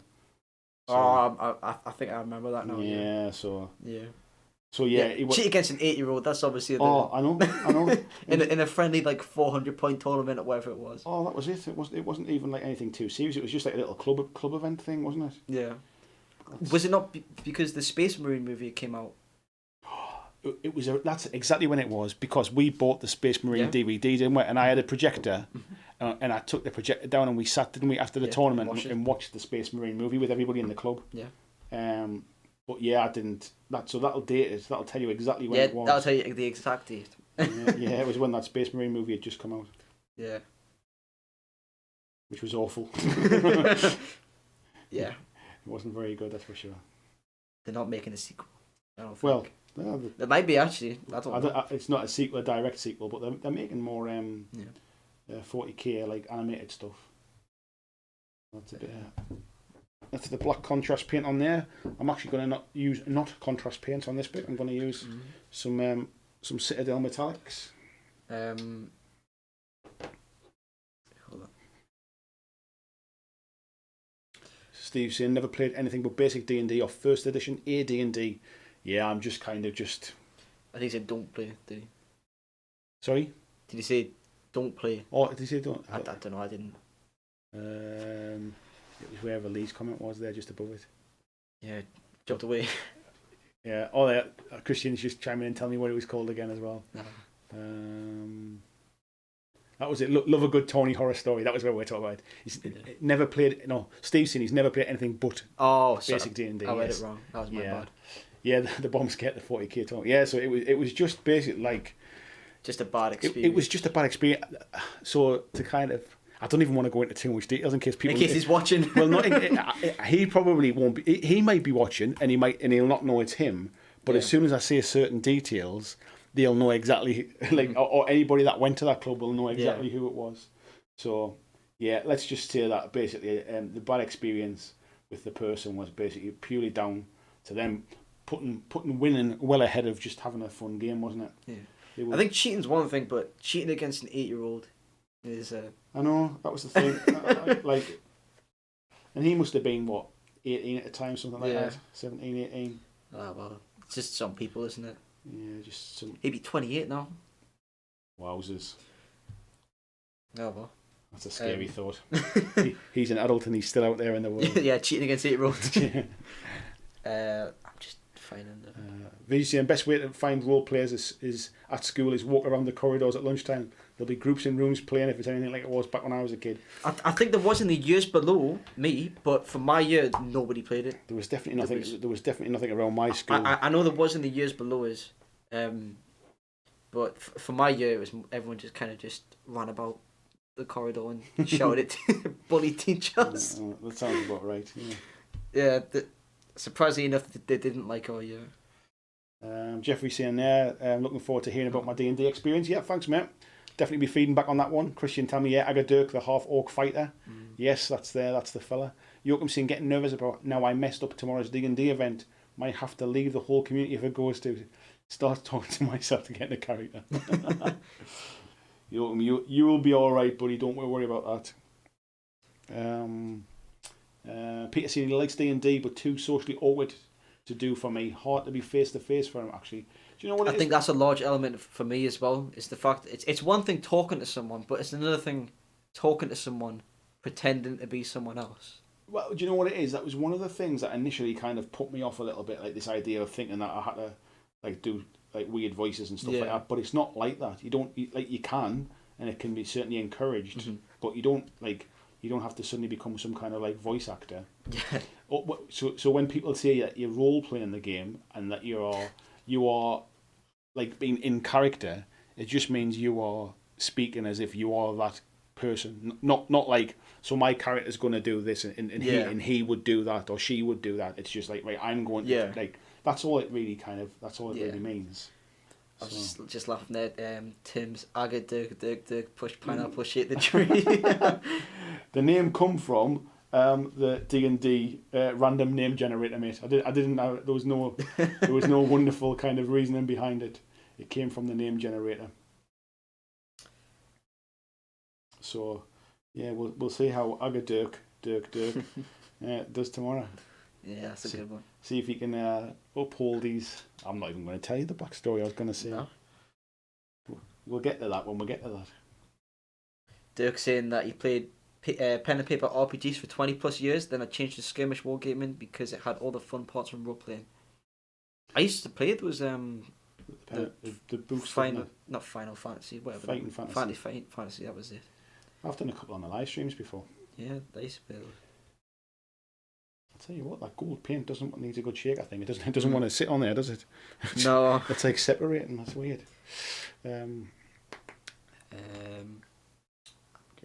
Let's go down a bit of chat going back and forth. John Estel says, are there quarter orcs running around? Not from my bloodline, mate, that's for sure. There might be. I think it all depends on what kind of a love life those half orcs have. Yeah, maybe. What their tastes are. What I go is I played my first game of D&D about a month ago. It was set in Ark World. Ah, nice, mate. Really enjoyed it. I only played due to the lockdown and was able to play something online. We'll be happy to play again. Yeah, and to be fair, I mean, bearing in mind... Oh, I've just mixed the wrong bloody paint. Oh, bearing in mind, if I'm playing online as well, I just... One, because they're on people local to me that I know that play. And for my first ever experience, I don't fancy just like looking online for like a group of players that I don't even know very well. Yeah. So that's like that would be like a bit. Because I think part of it is just like the fact that you're just having some fun with your mates. Yeah, that's it. I think that would be a part of it for me. Yeah, definitely. I think that's where we'll be tomorrow. To be fair, I want to kind of say thank you to Christian as well, because Christian's put all of the legwork into this, like setting up the backstory. He set up all the Roll20 stuff for us. So Roll20 is like a... Yeah, that's what my mate is. Yeah, he set up all of the stuff on there as well and put a load of effort in to get everybody organised to do it. So thank you, Christian. If it wasn't for you, mate, I wouldn't be playing at all. So I appreciate that. Yeah, so we'll see how that... I'm just trying to find, because it jumped away. So. Oh, it jumped out your screen, did it? I see. Yeah, it's not just me. I've got it. I'll just dive in there, mate. Super Pumpkin Man, top favourite characters I ever played in D&D was Gabriel and Azimar Paladin, Grim the Goblin Ranger, and Shaharia, Ifrit Rogue. See, this is where I let myself down, because I don't even know what half of those things are.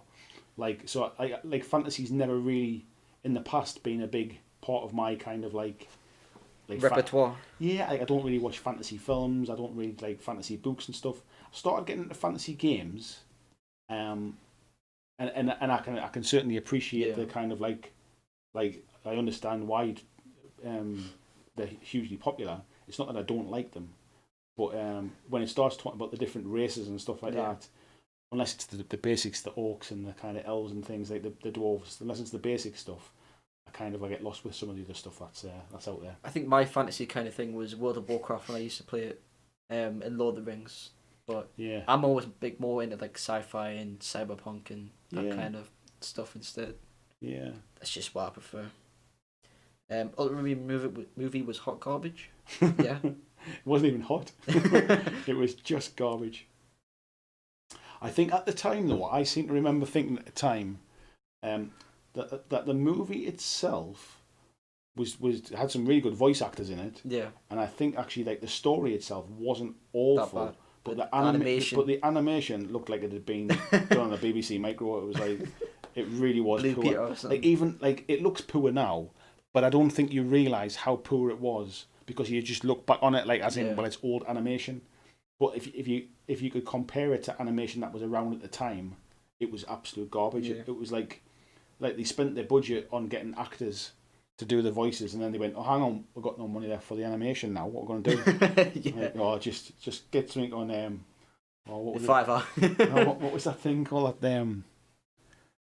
What was that like free software that used to be to make like little Windows Movie Maker? No, like Flash Player. Oh, like it used to be like let's just get some Flash Player animations going on. Paul saying the intro to Dawn of War was so much better than the Space Marines movie. Exactly. So if you think about the Dawn of War games had been around for some time before that movie came out, and compare like where they were, compared, it was just absolute night and day, completely different. They weren't even like not even similar. I always think as well that any animation with a Space Marine in always instantly looks a little bit wrong, because like the armor, they're not animated. No, well, it's because the armor is so sort of big and clunky. I could never imagine them like running in it. Yeah. Do you know what I mean? So they always just look like, it's hard to do a realistic animation. Yeah. So when you try to make them run with that armor, either the armor ceases to become realistic and it kind of like clips into itself. Yeah. Or they can't really run properly. Well, it was kind of like they kind of went through a period of like making game movies. Like there was like a Halo movie. Yeah. There was like the Halo movie's all right. It's not as bad as the Space Marine one. No. The Dead Space one's pretty good as well. I didn't even know there was a Dead Space one. Obviously, that Resident Evil, which are kind of infamous. Oh yeah. I'm not a fan. But when you think about because the closest thing to when it comes to that level of armor, like a Space Marine armor, you're getting into like Transformers kind of territory, really. Which is a cartoon. Well, aside from the Michael Bay movies. But but the way they do them in the Michael Bay movies is there's a lot more exposed mechanical parts. Yeah. So therefore, they actually can move around much more. Where if you think about the way a Space Marine's armor is, it's pretty like wedged in there. So, Christian says, just so you're all aware, I will not be doing character voices and don't expect you to do voices. Yes, mate. I'm not sure I could even do a voice if I'm honest. That'll be next week, the voice stream. Actually, I am going to be doing voices. It just happens that mine sounds exactly like me. He's from the northern wastes. People are saying, VJ Morph, I always personally base coat my metallics with black. Yeah, I tend to put brown under them, mate, to be honest. And people are saying black prime. Well, I'll tell you a little story. I didn't know what colour I was going to paint them when I primed them, mate. So I just did everything zenithal primed, because I didn't have a clue what I was going to do with them. And then when I picked my colours out tonight to do this, I forgot to kind of put a darker colour underneath them. So there you go. It wasn't that I'm kind of I paint them differently to everybody else. I just forgot. We'll just do a couple of coats of it, mate, to be fair. And I think to be fair as well, it just needs a bit of a shake, the paint. I think it just kind of separated a bit. Oh. Yeah. Ultra means the movie, in the grim darkness of the far future, there is only walking in deserts. Yeah, it was much. That's what it was, wasn't it? It was much easier to animate. Just one desert. A desert, yeah. It's like when I base my miniatures and I try to do it in the quickest way possible. I could base them so they're like in some kind of fantasy jungle, or I can just put sand on the base. Yeah. Those people talking about the D&D characters and stuff. Yeah. Is that the D&D stream next week? The D&D stream next week? Oh, I'm not sure. The D&D review. I think what I'll probably do is, do you know what? Let me decide after I do it. I was going to say, don't stream the first one. Because if I was I won't be streaming the D&D game. No, I mean talking about it. Let me kind of get my thoughts together and stuff, because I'm sure I'm still going to be learning. I'll come out knowing more than I know now, but I certainly won't be an expert. Yeah. Steve says I won't be doing a voice for his D&D character. He's a first level dwarf fighter who's an alcoholic and a womanizer on the run from the local mayor after getting involved with his daughter. You see, you're not doing a voice, Steve. Does that mean that that character is based loosely on your own on your own personal experience there? He's saying that's why Astartes is so quality though. The Marines move pretty convincingly, which is like a fan made movie. Yeah, it is, but if you go back and watch it, you don't really see them like striding full length kind of thing. Like you'll see the top off of their shoulders kind of bouncing, or you might see the feet on the ground, and I think that's the trick to it, really. Yeah, try to avoid the bits that don't, like, in reality you would not be able to watch somebody at a cosplay event dressed as a Space Marine, right? And you will see exactly what I mean about how they would move in reality. I'm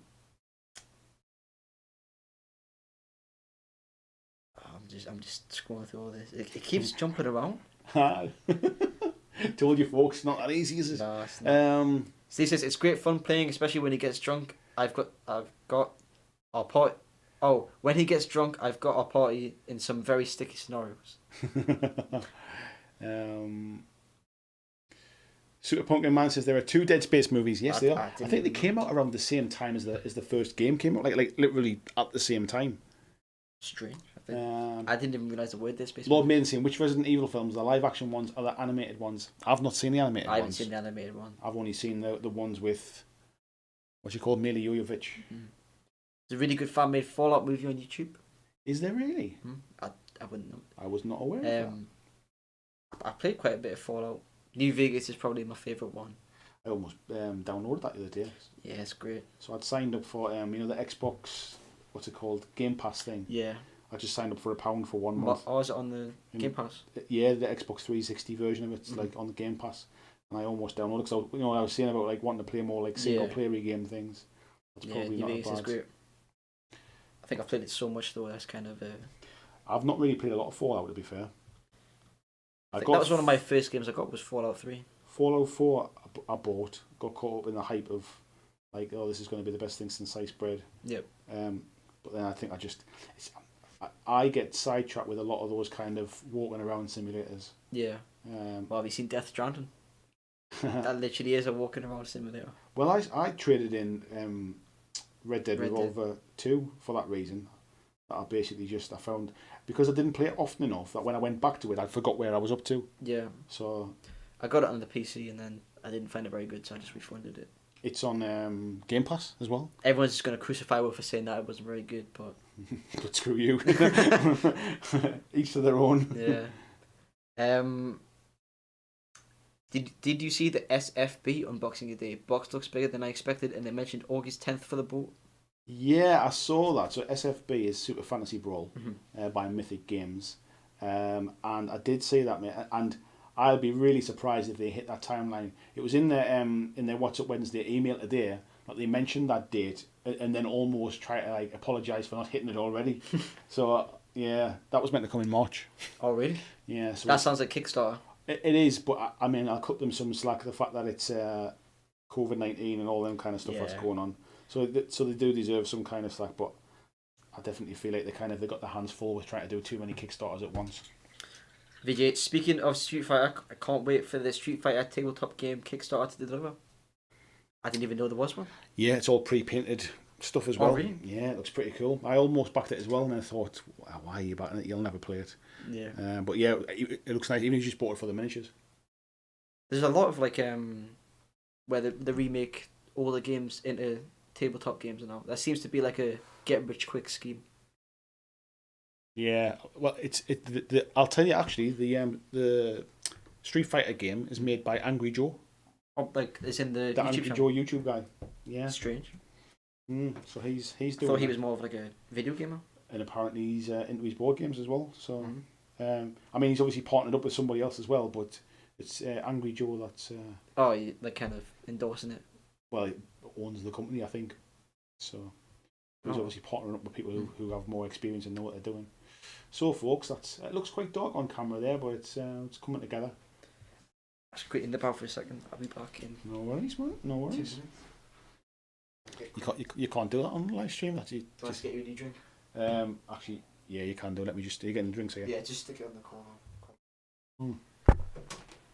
If you just bring up the bottle of pop. Okay, mate. Thank you. All right. Let me dive into the chat for a bit while the boy's gone. Vijay saying we've got to hear your initial thoughts after your first crack. Yeah, definitely, mate. And to be honest, that was kind of my plan. Really, I wanted to just try and to at least experience it, and so I can talk about it with some kind of knowledge. Really, come from a place of experience. Super Pumpkin Man saying the Resident Evil animated movies are good. I don't care for the live action ones. The live action ones are not really that much to do with the Resident Evil franchise, if you like. I mean, they're based on it, but they drift quite a way away from it. But they're good popcorn films, aren't Paul Inman, good evening, mate. How are you doing? Says, look for a channel called Wayside Digital. They've done several Fallout films. They're slightly comedic in nature, which kind of works well. I'll have to check them, mate. Tim saying, oh man, Red Dead 2 was so damn good. Game of the last decade for me. The problem with Red Dead 2 was, I generally play video games in like 40-minute hour bursts. Like I'll play a little bit before bed, or I'll, like, if I'm kind of, like while the little one's kind of going down to sleep, if I'm up and down when he's getting up, I'll play it in bursts. And the problem is, those kind of games, you can't play. You need to sit down for like 3 or 4 hours and really get into it and play through a mission and play through a story. And it's the amount of time I've got available. The game was good. Don't get me wrong. I loved the story of it. The graphics were amazing. It just wasn't the kind of game where I just felt like I was, for these little 30-minute bursts that I was playing, I was just walking around in the snow kind of thing at the start. So yeah, that was the reason why. Evening all, John France, how you doing, mate? Pursuit of Pumpkin Man says Fallout New Vegas might be the best Fallout game. Yeah, I've heard that many times, to be fair. Christian sharing the link as well for the t-shirts and the hoodies. I think, is it set up? No, it's not set up that way yet. I think I can now set it up so that if somebody buys any merchandise on the stream, it pops up on the screen as well and says, oh, so-and-so bought some merch. But I think I need to set that one up yet. Paul says, I backed the Assassin's Creed tabletop game. Yeah, I remember that going on Kickstarter. I've got no idea how long ago that was now, mate. VG is saying, yeah, I'd never heard of this Angry Joe guy until I joined the Street Fighter. Yeah. Now I've heard he's a pretty popular YouTuber. Yeah, he's pretty big, mate. He's kind of video game reviews, to be fair. Mark Barracloth is on one board game video crossover I didn't know about until recently was Ni no Kuni. I didn't know there was a board game crossover with that one, mate. Chris Dawes says successful Kickstarters often look visually really impressive, but how do you know if they're fun to play? To be honest, mate, this is the problem really, is that most Kickstarters you won't get to play. You will make, if you're lucky, that the company will do a decent gameplay video and a bit more explanation of it. They tend to be playing with kind of proxied stuff, or certainly for like a lot of the smaller companies, they're playing with like really early kind of concept stuff. There's been a few Kickstarters I've been fortunate to be involved in, and I've had a chance to actually play them. So Super Fantasy Brawl, Mythic Games used to have an office in Newcastle, which is like literally a 5-minute drive from my front door, and I got to go to the office and play a lot of games of Super Fantasy Brawl with them. It should be just down on the kitchen side, mate, on the kitchen worktops. If it's not, mate, there might not be any lemonade left. Mate, do you can get some juice or something if you want to get. Okay. So I played quite a bit of Super Fantasy Brawl. I played a lot of Hellboy as well. I was kind of part of the Hellboy Kickstarter play testing, so I played a lot of that as well. So fortunately, some of the things I've backed, I knew going into them what to expect. But yeah, with a lot of stuff, yeah, you don't necessarily know. Mark's saying it's by Steamforge Games. I know Steamforge do a lot of. Are you sure it's the Ni no Kuni one, mate? They definitely did. Horizon Zero Dawn. I didn't know there was a Ni no Kuni one. Red Rose Wargaming still singing like a Dirk. Duffy Makowski, how are you doing, fella? Nice to see you, mate. VJ says, never did get into the Fallout IP. I was well out of video games by that time. Steve says, I'm off work in the morning. Great chat tonight. Thank you very much, Steve. Appreciate you coming in, mate. We've got 60 viewers and only 39 likes. That is a disgrace. I know, what's going on there? Yeah, I would say if we can hit 100 likes tonight, I would do the happy dance, but I don't think we're going to do that. Well, you got to get your friends in. Where else we at? Peter Coon saying, what the bloody hell is Ni no Kuni? It's a really good video game, mate, to be fair. Yeah, he's saying they've got a few players. I wonder whether it's a new video game, a new board game coming to me. I hadn't even heard of it. Jason says, has anyone played Guild Ball? Yes, mate, I've played Guild Ball. I've got some painted stuff for Guild Ball. It's actually a really, really good game. And if you're, I would liken it to X-Wing. We played a lot of X-Wing as well, didn't we? I'd liken it to X-Wing in the fact that if you're just playing like with a mate or I've got gas in my pop now, or a couple of mates, you'll have a load of fun with it. If you're wanting to get into it at a competitive level, it is like jumping in at the deep end, and there's a lot of meta. There is a real meta to it, and it's really, really high level at that level. But don't let that put you off. If you've got no intention of ever going to a tournament for it, it's a really fun game and you'll enjoy it. No intention of winning a tournament for it. No, I even going to a tournament, the gameplay level is just Is it really like that? It's just different level. It's like you'll get. I mean, you'll learn a lot, but Yeah. whether it's an enjoyable experience, No, I'm not so sure.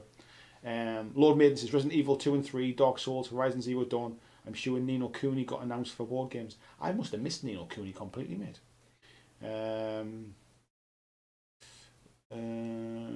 Duffy McCauty liked. Thank you very much. We're up to 51 now. That's not too bad. I'll take that. It's not happy dance level, but well, it's not considering there's 61 people watching and only 52 likes. That is disgraceful. But never mind. We'll crack on. Right, how are we doing with the painting going on? How are we doing for time as well? Are we about 10 o'clock? That's not too bad, is it? No. There's me licking my brush before I washed it out. Tasty. I haven't got any of my red paints out, so right. What I'm going to do is I'm going to put a little bit more just on the top here, and I'm just going to let that dry. So we'll start up with another one. This is where these pop-off tops are brilliant. Where I just put that down to the side. Yeah, start the next one. Peter says no dislike this time. That's worth a dance.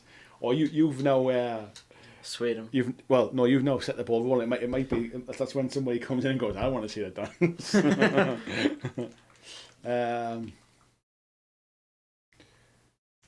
Mark sits here. I won't bash it. Honestly, my son likes it, but stated the replayability wasn't there. But it's not expensive. I wonder what are we still talking about? Ni no Kuni, or is it something else now? Peter says you've got to accept the fact that some people just don't like you. Peter says never mind, one dislike now, sorry. And then he said withdrew it. I can't see the dislikes, I can only see the likes on my screen. So dislike it all you want. YouTube doesn't care. As long as people are clicking buttons, that's all YouTube are interested in. It seriously is. Yeah, they don't like. I can get 100 dislikes on a video, and they're just as likely to share it as if I got. Because people are going to go, why is that video got 100 dislikes? Yeah, because they just want people to watch it. They don't really care. It's not the days of the red lightsaber when you used to have the dislike bar. It's all grey now, or whatever. I know, that's it. There's no good and there's no bad. There's just interaction. Peter says it's not me, honest. It's Peter clicking on the dislike button. It's you every time, Peter. I went through a phase actually where I had somebody who obviously just enjoyed disliking my videos, and I would put a video up that was maybe a 20-minute video. 10 minutes later, they would dislike. No, like literally within 30 seconds of the video going live, somebody would come in and dislike it. You know, like some Russian bots disliking your video or something. They don't so much now. I think they've just got bored of it now. Maybe they really don't like my stuff now to the point where they don't even bother coming. You're just boycotting it. You just boycotted it completely. But yeah, for a while, I went through a phase where somebody, like literally 30 seconds after a video would go live, it was like they got the notification that the video was up, and then it was like, I need to go and dislike it now. So that's one thing I've done for quite well, YouTube. Because I remember, I think I might have made my first YouTube video when I was like 8 or something. Yeah, what was the game? It was Warhammer, I think. No, you did a video of a computer game. It was it was the bad Banjo-Kazooie. No, it was really, really bad like first person shooter. It wasn't. It was. Oh, can you not remember it? It was Banjo-Kazooie. The first one I did. Oh, it might not be in your first one. Oh, can you not remember it? I don't even know if it's even still there now. Can you remember it? Which is I remember your commentary was like, right, okay, so I've just spawned and I've died. Let me just try it. But it was an awful game. I'm shooting him, he's not dying. Oh, and I've died. I don't remember that one. Yeah, I forget what game it was now. Mm-hmm. I remember one of my videos got 1,000 views, and that was back in the days when like the biggest videos on Wargaming would get like 50k views. Yeah? Yes, that video did. I'm not telling you the channel, by the way. I'm not even sure if it still exists, does it? I think it does, because I think my mum... You found it? Yeah. What? I know. There you go, mate. Yeah, so the whole family's seen it now. I've been humiliated. Fame at last, eh? Fame at last. Putting your dad to shame. I don't even get that many views on my videos.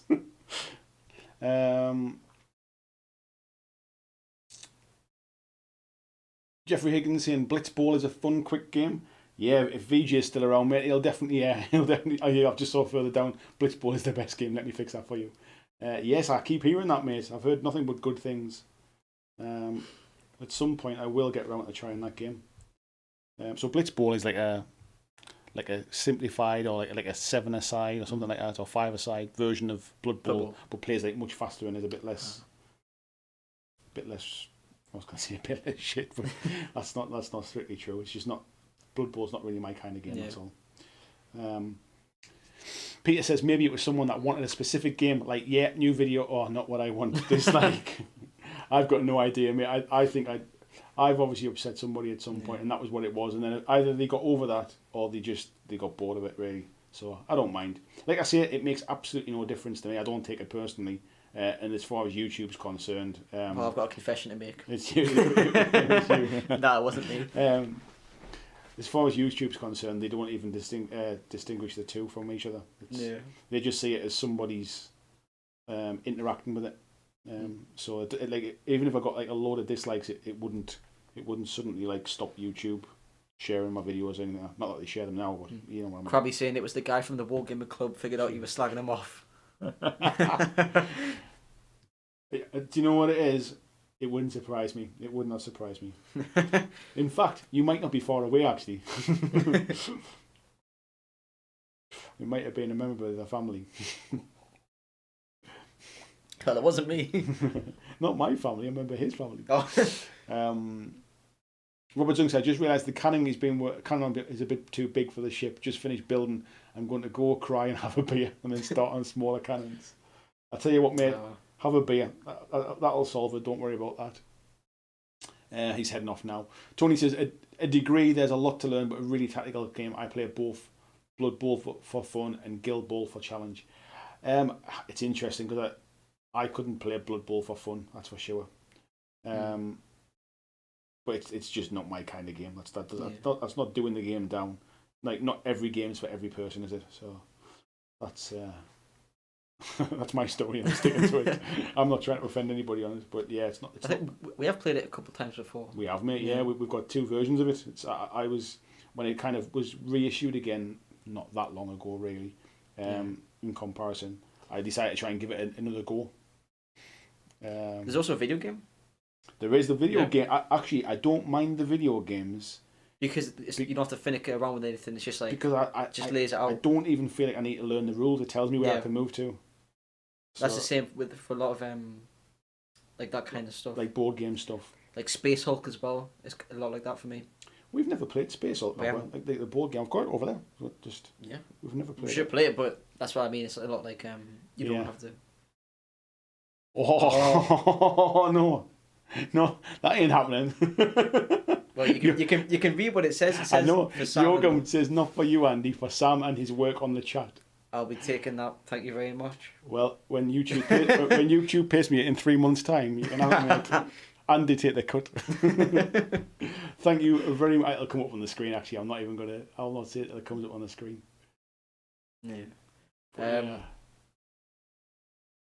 If you manage to upset one person, you're not trying hard enough. There it is. Done it. So 50 Swedish korona is only about 20 pence. So I'll take 20 pence. It's not 20 pence. I think it's about a fiver, actually. It's more than you give. Well, there you go. Thank you very much, Yoakum. That was much appreciated, mate. Tony C, I must say, Sam's doing a great job as a co-host. Yeah, thank you very much. Don't make him big-headed.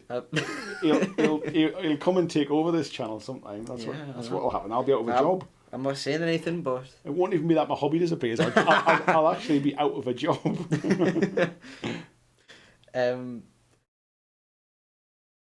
I'd have thought, where did Sam just go thumbs down conspiracy? Is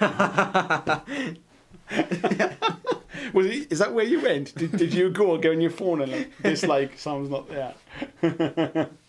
Bloody hell. Nice one. Paul saying, I play Dread Ball personally. I used to be into Blood Bowl when I was at school, and Dread Ball is even more fun. I agree. I don't know what the difference is between Blood Bowl and Dread Ball. Like, I mean, I know what the difference is as a game, but I mean, I don't know why I like Dread Ball and I don't like Blood Bowl. I don't know why it is. Maybe it's about experiences again. I've not played a huge amount of Blood Bowl, but every time, bar one, I would say I played a guy called Cam, who it was actually really helpful and it really helped me out.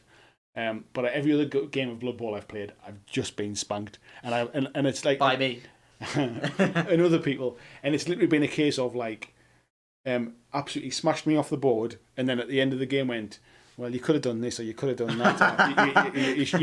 At this point, you should have done that, and it's like, well, I've not really played before. You could have just told me, like, you could have told me before you just kicked my butt. Yeah. So yeah, that's been my experience of Blood Bowl. VG says Blood Bowl punishes you way too harshly for things that are randomly. Yeah, there is a lot of RNG. That's probably what it is, mate. That's probably what it is. Yeah. It's like you accidentally trip over and your character breaks their neck and dies.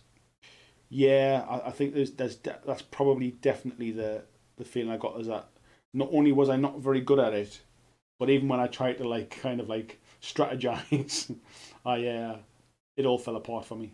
It's very, very random in places, isn't it? Which can be fun.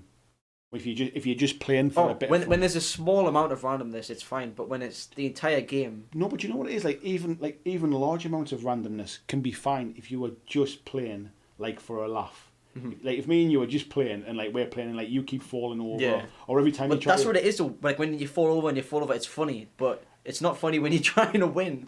Well, and that's why I can't get away with it. It's like a really competitive game. Yeah. Because at that point, it becomes far too serious, and actually those kind of things that you can't control then kind of like affect, like you go, well, like this is just bloody stupid, like I'm trying to win and like it's against me kind of thing. Yeah, I think that's probably part of it. It's the fact that I can't play it as a competitive game. It's fine if it was just a bit of a laugh. Yeah, but the way that they kind of made it, they don't intend it to be just a laugh. No, that's it.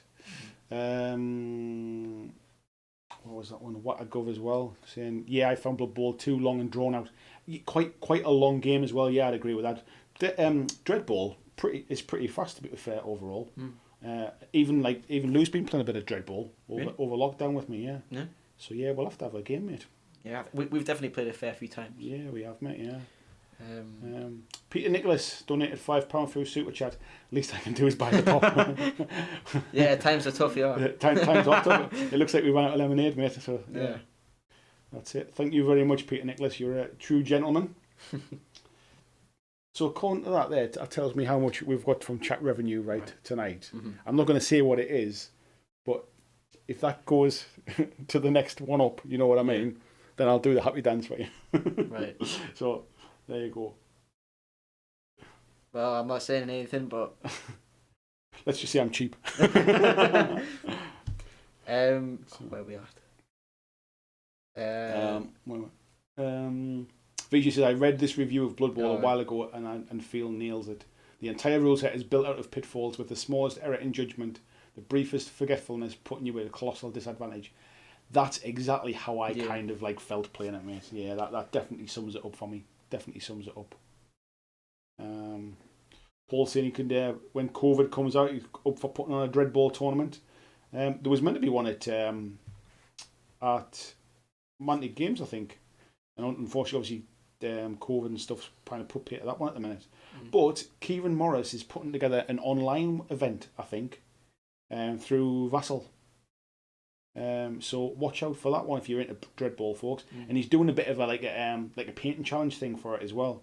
He very kindly kind of sent me a message and said, "Do you mind if I kind of publicise it in the group and that?" So yeah, if you're into Blood Bowl, if you're into Dread Bowl, check it out.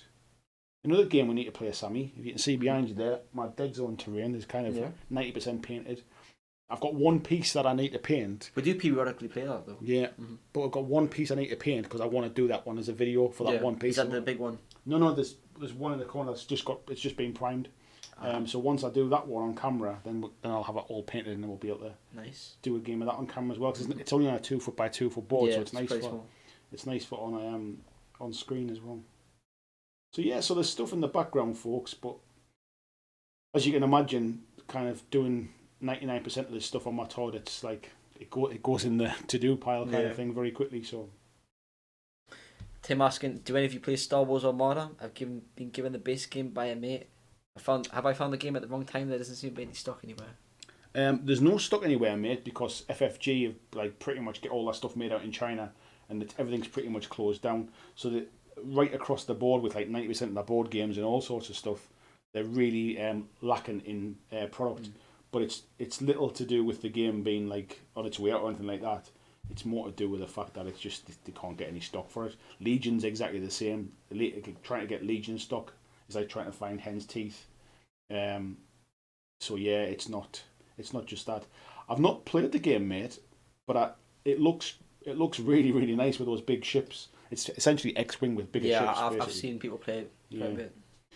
X-wing, we played the 2.0 version, didn't we? At UK Games Expo as well. So I remember because the original X-wing, we sat in a hotel room the day we got it and played it all night. We did, and then what we ended up doing is on the drive home we stopped off at a hobby. We stopped at a hobby shop, didn't we, and bought more of it as well. But yeah, Star Wars X-Wing is a great game. It was another one of those games where if you play it at like a competitive level, or you play it, you just need to know so much more. You need to know like all the moves that the other person has, and you end up like learning other people's dials and stuff, don't you? But one of the biggest problems was the cards that were like the meta cards, if you like. Mm-hmm. You ended up having to buy ships that you didn't even want to get the cards. So it was almost like a blind well, it wasn't blind purchase because you knew what packs they were in. But forced purchase. But it was a bit of a forced purchase. I guess that's a bit like Destiny in the fact that you need to just keep buying. Yeah, like Magic the Gathering type stuff and that. Yeah. But the problem, so that's if you want to play it competitively, because there's just certain things that you needed to have. But if you're just playing like me and you on a hotel floor kind of thing. Oh yeah, I mean, I had loads. It doesn't really matter. Just buy the ships you like, and if you haven't got certain cards, then you're not playing with them. So it's fine. Pretend you have them or just not play with them. Yeah. But it's definitely one of those games that if one of you has a lot more knowledge than the other, it's unplayable. It's kind of unplayable, yeah, because it becomes you have to handicap yourself to make it fair. You'd have to, yeah. You'd purposefully have to kind of pick a week, and that wouldn't be how your mental state of like knowing exactly how something plays. Yeah, you'll probably find that quite difficult. That was a bit like Hearthstone for me. So I used to play a lot of Hearthstone a few years ago. And, like I had a pretty good deck and stuff. So then I kind of stopped playing for a bit, and I came back and there's all these new cards, and I don't have any of the cards, and I just can't play because like completely lost off. Yeah, exactly. No, it's. I mean that's card gaming though for you in general, isn't it? Well, generally, exactly. like magic and that kind of stuff. That's why I can't get into card gaming, because it's just like. It's one of the reasons they do the rotations. It's because basically. This is the entire reason. Because otherwise it's. Rinse you for money. Yeah, but also it means that the entry point for new people getting in is also it makes it slightly easier as well. Mm. I mean. So. I think the worst one though is probably Magic. Have you seen like? I don't understand Magic at all. It's so confusing. You used to collect bits and pieces, didn't you? I used to play, but I don't know. Hearthstone was alright because you could play for free. Oh, you could, yeah. Of course you could. Yeah, so that's the Dread Ball tournament we've just been talking about there. Where are we at? I don't know. VG says that's why I prefer Blitzball. You can play too much. Tactics is the goal constantly. Yeah. Tony Howell donated £10 for a super chat. He said, I vote for a BlackJack booze up and party stream at some point. Well, not with this boy. He's only 17. He can't drink. Well, a few months. I'll do a little happy dance for you. I promise that we got to that bit as well. You'll be wanting it full screen, folks, won't you? There you go. This because somebody always makes a gif out of this one or a gif there. There you are, there's the happy dance for you. No. You asked for it, you got it. There you go. That was for Tony Howell's donation there. Thank you very much, mate. Told you I was cheap. Peter Nicholas says, by the way, that message was in the voice of a half-orc. Speshka, how you doing? Says, that new paint handle at last? Yes, mate, it's here and it's being used. It's here and it's clear there. It's very good. Nice one. John S still there saying, Paul Roberts, that's a bigger decision as I'm up in the northeast. Yeah, we've got a nice little monthly kind of community up in the northeast now as well. There's a few folks. Why won't the lid go back on this pot? A few folks who play at Battle Bunker over in Sunderland. So yeah, it's rocking up quite nicely now. That group.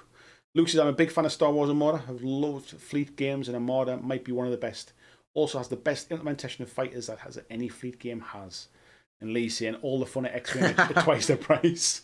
Twice the price, twice the size.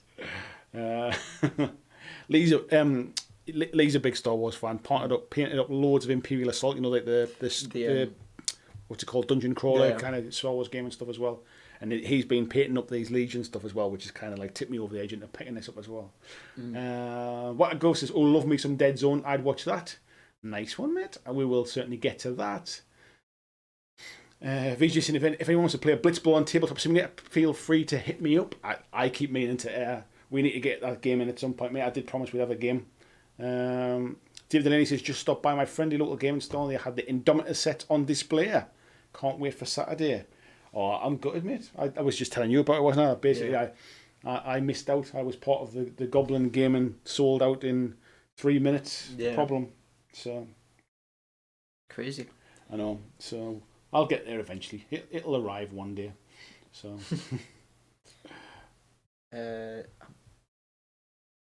Jacob says, you guys convinced me. I'll pick up Dreadball and Blitzball. Yes, mate. What's the difference between Blitzball and Blood Bowl? Someone asked. So essentially, Blitzball, they're actually written by. So the person who did the latest version of Blood Bowl, and to be fair, he kind of just took the original rules and tidied them up a little bit, is James Hewitt, who also is now left GW and did things like Hellboy. Also did Silver Tower. I was going to say, I think I recognise him from did Hellboy. Adeptus Titanicus as well, the new rules for that one. And he basically did Blitzball as well while he was at GW, which is really like a streamlined, more simple entry point into Blood Bowl. And VG will tell you better, but I think it's certainly more like kind of like 5-a-side or 7-a-side. It's a smaller pitch, less players, that kind of stuff. It's the same models and stuff, though. Yeah. Oh, yeah, same models, yeah. Marcus and Sam, that happened to me with Hearthstone. Had all the originals out for a few months and then they were all useless. Yeah, what they did as well with Hearthstone was, so after an update, they said, oh, by the way, so after 2 years, all the cards before the 2 years, you can't use them. So I had all these cards and it was like, well, all the original you've just got rid of all of them. And it's like, well, that's what kind of... I played for a bit longer, actually, but I think I just kind of lost pace with the game. How did Hearthstone work from a kind of like a monetization point of view? You could buy packs, but you could also like get them for free for doing like daily challenges and that sort of stuff. So it's kind of a grind stuff for you. Yeah, and you could grind for packs and stuff, but it wasn't as bad. Yeah. I don't think it was that bad. Okay. I don't know, because I don't play it now. So everyone's saying your dance is amazing.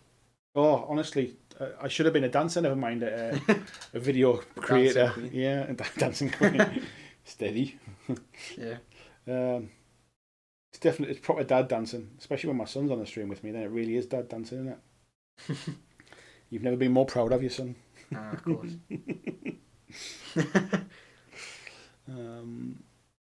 Where are we up to? Super Pumpkin said he had a bunch of X-Wing pieces and then his friend got out of the game with 2nd edition and he gave me all his stuff and now it takes up a huge space in my room. I mean, we've got like, we didn't buy loads of stuff. No. We had like Millennium Falcon. We kind of just bought the stuff that we just bought the ships we liked, So we had Millennium Falcon, we had X-Wings, TIE Fighters, we had Slave One. Yeah, basically all the cool stuff. Just the cool bits and pieces really that we could have some kind of, basically we could push them around a board and just go pew pew. That was kind of... That was pretty much what we did, but yeah, it was good fun, mind. Oh, definitely. And to be honest, I would quite happily get in and pick up some of the 2nd edition stuff, but the problem is, for the stuff we've got, we need to buy like upgrade kits. Yeah. And they're not that cheap. No.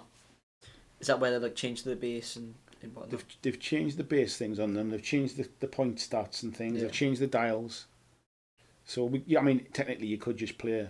Well, I'm forgetting I'm on a painting stream here. Technically, you could play like with the version 1 rules and stuff like that, but if you wanted to upgrade, it's not a cheap entry point to upgrade everything that you need. Yeah, just trying to get money from you. I suppose that's what they're a business. That's what they do. They're saying if you want card games that don't go mad for metas, Keyforge is great. Yeah, I've got a bit of Keyforge. Yeah, but we've got a few decks. Yeah, only from the first release of it. I've never bought anything since they had more releases. And am I right in thinking that in the latest release for Keyforge, there's like these really big cards now.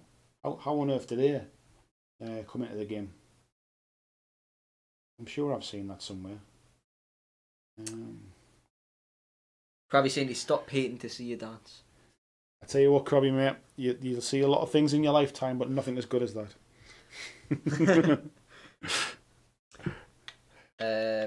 So somebody now goes back and like clips that bit out. Yeah, that's exactly what it is. You're gonna have in like 20 years, you're gonna be like going for like a job interview or something, and say Andy Bird is right. They're gonna like look up your name. They're just gonna see that. Are you trying to suggest that this is all going to fail and I'll have to go looking for a job? Thanks, mate. Look at that. It was just a scenario. I know. I'm taking the mic. Jason saying, I won a box of Armada in a drawing at my FLGS. Haven't cracked it open yet, although the huge ship battles are more appealing to me than X-Wing. I do think they do look cooler than X-Wing. There's a big draw of both that and X-Wing is just you're buying Star Wars toys that are already painted. I mean, let's not kid ourselves. We all just make them pew pew noises in our head when we play games anyway. So yeah. Tony's saying, do you find the new red grass handle a little stiffer to turn? I think mine is, and I like it. Yes, although to be fair, I did think it was. I don't know whether it's kind of like loosening up, but yeah, it is. It is slightly stiffer, I would say. But I like it. I definitely it's the right size for my hands. I find the GW one a little bit bulky. This is just a bit more comfortable over longer periods of time. So yes, it's definitely a little bit tighter on the turn, as they say. Come on, Andy, I need motivation. Top 3 hobby motivation tips when you know your next game won't be for months. Right, top 3 motivation tips. Top 3 motivation tips. First off, you're a motivational coach. I am a motivational coach now. I'm Tony Robbins now. So first tip is anything that you are not planning to paint immediately, put it in a box and put it away somewhere. Don't leave it out on display. If you leave things mid-project, halfway through being built, halfway through being painted, all over your desk, you will get swamped by that feeling of like, I'm never going to get all of this done. So get yourself a shoe box or an old Amazon box or something like that. Put all those kind of half-finished projects in it, label it up, and just put it to one side. So not so that you forget where it is and you never find it again, but just get it out of your line of sight. Don't get sidetracked by projects that you're not working on. So there's my first tip. Second tip, I would say, is just do a little bit often, even if it's only 20 minutes a day, even if it's only 10 minutes a day. If you can leave your painting stuff out, like if you've got like a spare room where you paint, or you've got like a little hobby box that you can kind of like really dip into quite quickly. If you just like, even if you're just walking past and you pick it up and you think, right, I'm just going to paint this little armor panel today, you get into that routine of just painting every day, and before you know it, it becomes kind of like a habit. And I find that's quite useful. And the other tip is just get something finished. You will find that rather than like batch painting huge armies and only getting like one little bit done, just paint one model to completion. Even if it's just a model that's not for the game you're playing, it's just a model you like the look of. Like treat yourself to a new model or something. Paint for the fun of it. Don't always paint like to play it all of the time. Just paint for the fun of it, basically. So yeah, there's my 3 tips. Good, eh? Yeah, well done. What I've got seen, Armada is nothing like X-Wing. X-Wing's quite fast dogfight, whereas Armada is more of a naval battle. Yeah, definitely, mate. With the bigger ships and stuff, it's definitely that kind of like. You feel like you're like in the movies, kind of like. Rather than the fast dogfight type stuff, yeah, 100% it is. But it still works with the same dice and the ranges and stuff like that, and the dials and things, I believe. Bigger cards are for certain factions. With a 2-part card that you can't play until you draw both cards in a hand, but then it's a giant creature with high stats. So do they come in every single pack now? Because they're random cards, aren't they? So how does the pack know that the 2 cards are inside? Because the packs are all random, aren't they? You never get 2 packs the same unless that's changed. So I wonder how that works now. Tony says you're a proper member of Pan's People alongside Sarah Brightman. Pans people. My God, Tony, we really are dredging up the barrel now, aren't we, mate? Do you know what Pans people is? I think I do. So, come on then, tell me what you think it is. I think it's like a dance group. It is, right? So basically, back in the days on Top of the Pops, before the days of video, there was I think it was about like 4 or 5 women in this little dance troupe called Pans People, and they would just kind of get up and dance to the music because obviously there was no no videos. So there you go, mate. Bit of history there. Bit of history there for the Pans, classical history for the Pans People. Let's see where we're up to here. Oh yeah, I've just done it in the right place there. So Punk the Man recently started painting his X-Wing, or repainting his X-Wing Rebel faction stuff to look like World War II planes. Nice, mate. James Bray, good evening, James Bray. How are you doing, sir? Oh, my voice went there. Need to get a drink in a second. Have I got anything left? I've got a little bit of pop left. VGCN Season 2 is coming before the end of the year. That's Season 2 for Blitz Bowl. James here, who's the whippersnapper? James, this is my son Sam, or one of my sons. So Sam, say hello to James. Hello, James. He's coming to kind of save the stream, pretty much. Save our stream, SOS. Who else we got? Mike H never thought of Barnes and Noble. Yeah, so Barnes and Noble sell Blitzball in the US.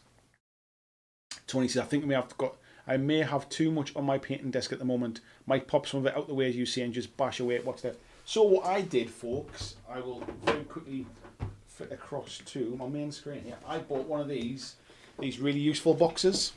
So anything that is kind of mid-project gets put in there, and then it's out of my way. It's easy for me to pick it up and move it around. You can go back and get that over there now. It's easy to pick it up and move it around, and it's just kind of, it's just pop out of the way, really. You know, like it's all, because what I find is if I can see all of the things ahead of me, it becomes like unwieldy, and it's like I am never going to get all of this stuff done. Who am I trying to kid, kind of thing. So yeah, that's just a little trick that I've kind of learned over time, really. Scott's in as well. Good evening, Scott Longworth. How are you doing? Lee says you'll never get a single half of a giant creature. Oh yeah, the algorithm they use has certain parameters. It must fulfill certain situations. Interesting. I'll have to look into that because I always liked the way that there was no two decks the same. But obviously they found some way to kind of build into that as well, which is quite interesting. Well, there was like the app on your phone as well. Obviously, I think each one must be unique. Yeah. Kind of. Well, we'll find out. Because it was like, do you know the game No Man's Sky? Yes. That was meant to be, every planet was meant to be unique, and then yes. within the first day, 2 players had found the same planet, and then they found out it wasn't multiplayer, which is pretty funny. So maybe it's the same for Keyforge. No, Keyforge is like, well, you never know, but apparently no. They're all named separately, aren't they? They're all named differently as well. Yeah, they are. So James says, I love this community, makes me feel young. What a twat. Scott says, I had a little accident and was stuck at Roker Beach. He's just got home. Hope you're alright, mate. And he's saying evening Sam as well. Yeah, even Scott. Scott's a local lad. He doesn't live too far away. Well, I didn't think he was at Roker Beach, New York. Of course, that bit never occurred to me when he said that bit. Yeah. Where was I up to? Peter says, I can't even keep everything in sight. Got a lifetime of stuff to paint. Yeah, it's dead easy to get bogged down in it when it's kind of like piled up like that. Like it's one of the reasons that now if I buy a game, like let's say Warhammer 40k, I wouldn't go out and buy a full army and then have boxes and boxes of stuff to build and paint, because that's if anything is going to get me bored quickly, it's just the feeling I've got a production line and I'm like swamped under. So yeah, I don't do that now. I literally buy the bit, build it, paint it, then buy the next bit. It might take me longer in the whole run, in the long run, but at least I'm only buying and painting what I can kind of manage, really. So yeah, that's... Scott asks, has your new red grass painting handle arrived? It has, mate. That's what I'm using now, bud. So it came yesterday, I think it was. Thank you, mate. That's what you were banging on today to me. That was it, yeah. Palmsy saying, good idea, hiding the half-finished projects. I need to do that. Yeah, I used to be terrible for it, mate. And you basically end up just moving things around And while you're sitting painting one thing, in your line of sight is all the other stuff you've got to paint, and you just go, oh, no, I'm never going to get around this. And it's kind of demoralising. It puts you off painting. And so, yeah, it's a good tip, that. Jeffrey Higdon saying, yeah, good trip to hide the mountain of painting. Let's do it. There you go, see. Mm-hmm. We're getting there. Scott says, I've been hiding my unpainted stuff in those boxes for years. I think that's the issue, though. It's just you're going to end up like, you're going to come back in like 5 years, you're going to open a box and be like, oh, I didn't finish that. There is that, but that's why I'm also a big sort of, what's the word I'm looking for? Advocate. That's what I was looking for. Yeah. A big advocate of not buying more than you can that you can manage, really, as well. So, John Estill's heading off now. Good night, John Estill, mate. Take care. James is saying cheers to Tim there. Scott says, yeah, he got a puncture and the wheel locking up was threaded and couldn't get it off. Oh, what, mate? And his has arrived yesterday too. His red grass one. Nice one, mate. Where else are we at? Palmsy said, I've got about 40 odd half done minis in this room. Honestly, mate, I would tell anybody, just pick one mini up and paint it to completion. Just don't like batch paint them. Just pick one of them up and just get it finished. One mini, and then just pick the next one. And I know it's not the fastest way to do it, and batch painting technically is the best way. But batch painting only works when you're finishing stuff. Yeah. If you're only doing half of it and then you're bored of it, batch painting is a waste of time. Just finish one or two minis and then you'll either get the bug back for painting and you'll start to enjoy it again, or you'll realise painting's not for you, and don't beat yourself up about it. Paul says, when GW decided to destroy the old world, a mate of mine bought one of every army he didn't already own and is very slowly working his way through them. There's commitment to the cause. I don't think I could do that. No. James is saying, deal, I'll spend a conference call tomorrow having a sort out. I'll share a pic of the pile of shame before I do. Yeah, please do not think that I don't have a pile of shame, by the way. I'm no better. I've just got really good advice that I don't always listen to myself. That's the difference. Christian saying, don't forget Andy's affiliate link for your hobby purchases at Goblin Gaming. Thank you very much, sir. Thank you to those of you who've already been using it.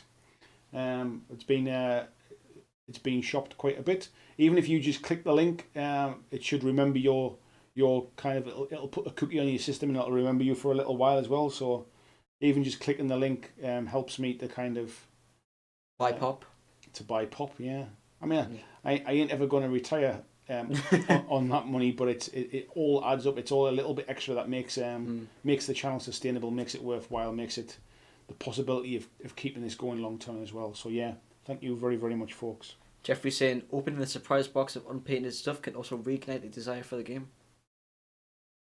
It can do, yeah. If you just, I mean, like I said before, you should never just keep buying stuff for the sake of buying stuff. But sometimes it's nice to get something new. Sometimes it is nice to kind of to freshen up the kind of the hobby with a new purchase, something that you really want.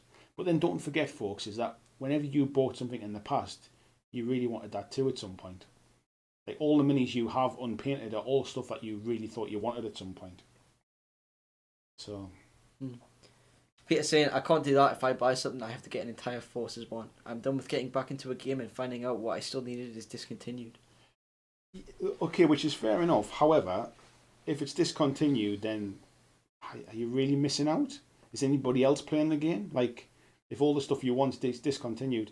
And the other side of it is it depends on what game you're playing. Like GW-wise, very little stuff ever gets discontinued really these days, unless they're going to kill the whole game off, which is, I can't see them doing that again in any particular hurry. So if you're playing like sort of major companies games, and if you're playing like a smaller game, like you're not going to probably be playing at a competitive level. Just play with the bits that you have, really. Like you don't have to have that feeling of like I need everything. That's where people get caught up in that kind of stuff.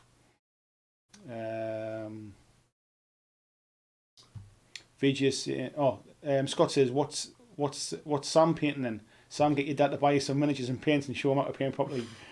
Sam does not like painting. We had this conversation earlier on. Yeah, I'm not really a fan of painting. I'm more of a more of a player. So yeah, I'm not just being a tight ass, Scott. Come on. I have plenty of miniatures that he could be painting here. let's not worry about that. What, your production line or whatever? Yeah, Is that why I am? Exactly. Six and a Head says batch painting is easier on the wet palette though. Not really, mate. Not if you're not finishing stuff. Do you know what I mean? Like, because at the end of the day, if you just paint one miniature and get it finished, that's one miniature you've got painted. If you paint 20 miniatures halfway through, you've got no miniatures painted. You've got nothing finished. So ignore your wet palette stuff. Don't worry about that. Just paint your mini and get it done. Mm. Lee saying, great street tonight all, heading off now. Thank you very much, Lee. Yeah. Thanks for coming in, mate. Good night, Lee. Catch you again next time. No doubt Sammy will make an appearance again in the future. Back by popular demand. Yeah, well, we'll see, mate. We'll see. Popular by who? By me or by everybody else? Well, yeah, that's the point. I'm sure everybody's. Of course, yeah. I'm sure they'd all welcome you back, mate. You've done a grand job, to be fair. Jeffrey saying, that is me. I have to have it all. I don't care how I want it now. I was just reading James there. Andy, don't buy stuff for the sake of it. Also, Andy, look at these 15 amazing games that you could buy. Yes, mate. I am aware of the hypocrisy of what I'm saying. However, I will also say you should never buy stuff. Never buy stuff because if you don't think you're going to enjoy painting it or you're going to enjoy playing it, then there's no need to buy it, like, kind of thing. So anyway, how are we getting on else? Different gear saying, yeah, I'm all for hiding stuff. Got about 20 marines under the kitchen sink, 10 poxwalkers in the bathroom cabinet, and a few Tyranids underneath the bed in plastic boxes. I forget the rest. That's also the issue if you forget where you've put them. Oh God, yeah. To be fair, I'm not immune to that either. I've got some corporation models for Dead Zone that I can't find for the life of me. I know they were there. I know I bought them. They're somewhere. The M-Forces, sorry, not Corporation, the M-Forces. They're in a box somewhere because they came in the starter box, but I can't find them. I've got no idea where they've gone. Peter saying, I don't get despondent. Thank you. Buy my unpainted minis. I enjoy thinking about them, how I will paint them, the background fluff, or even invent a short story about them. No, I my advice is not for everybody. It's just like, if you're not painting stuff, if you're getting a bit down in the dumps about it, you're not painting anything, because you're starting too much. Because there's too much stuff like halfway through and not finishing anything. That's very different to just sort of enjoying having that stuff there to kind of sit and mull over. I think for me personally, this isn't painting specific, but just kind of in general. I start a lot of things, but I don't tend to finish them. Especially in games and stuff like. So instead of finishing a game, I'll start a game 12 times.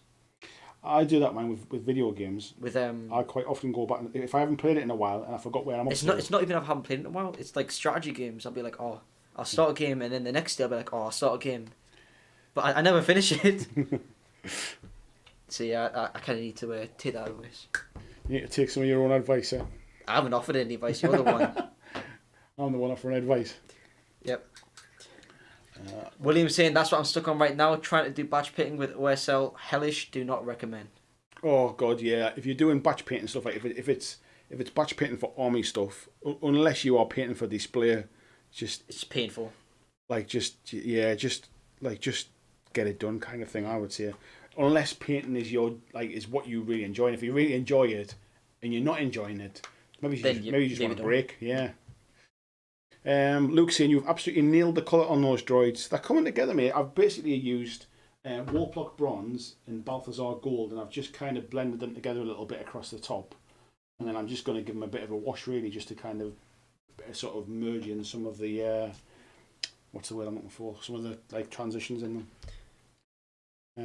Peter saying, by discontinued, I don't mean especially done. If I have an army and I want them in the same style, I hate getting back into a game and then having to buy a new design of warriors. Yeah, I see what you mean, mate, but unfortunately, I don't think you get to the level where that's really an issue for you. Do you know what I mean? No, I would probably. In the past, I've not really played those big army games where I'd be that I'd be that far behind kind of thing, really.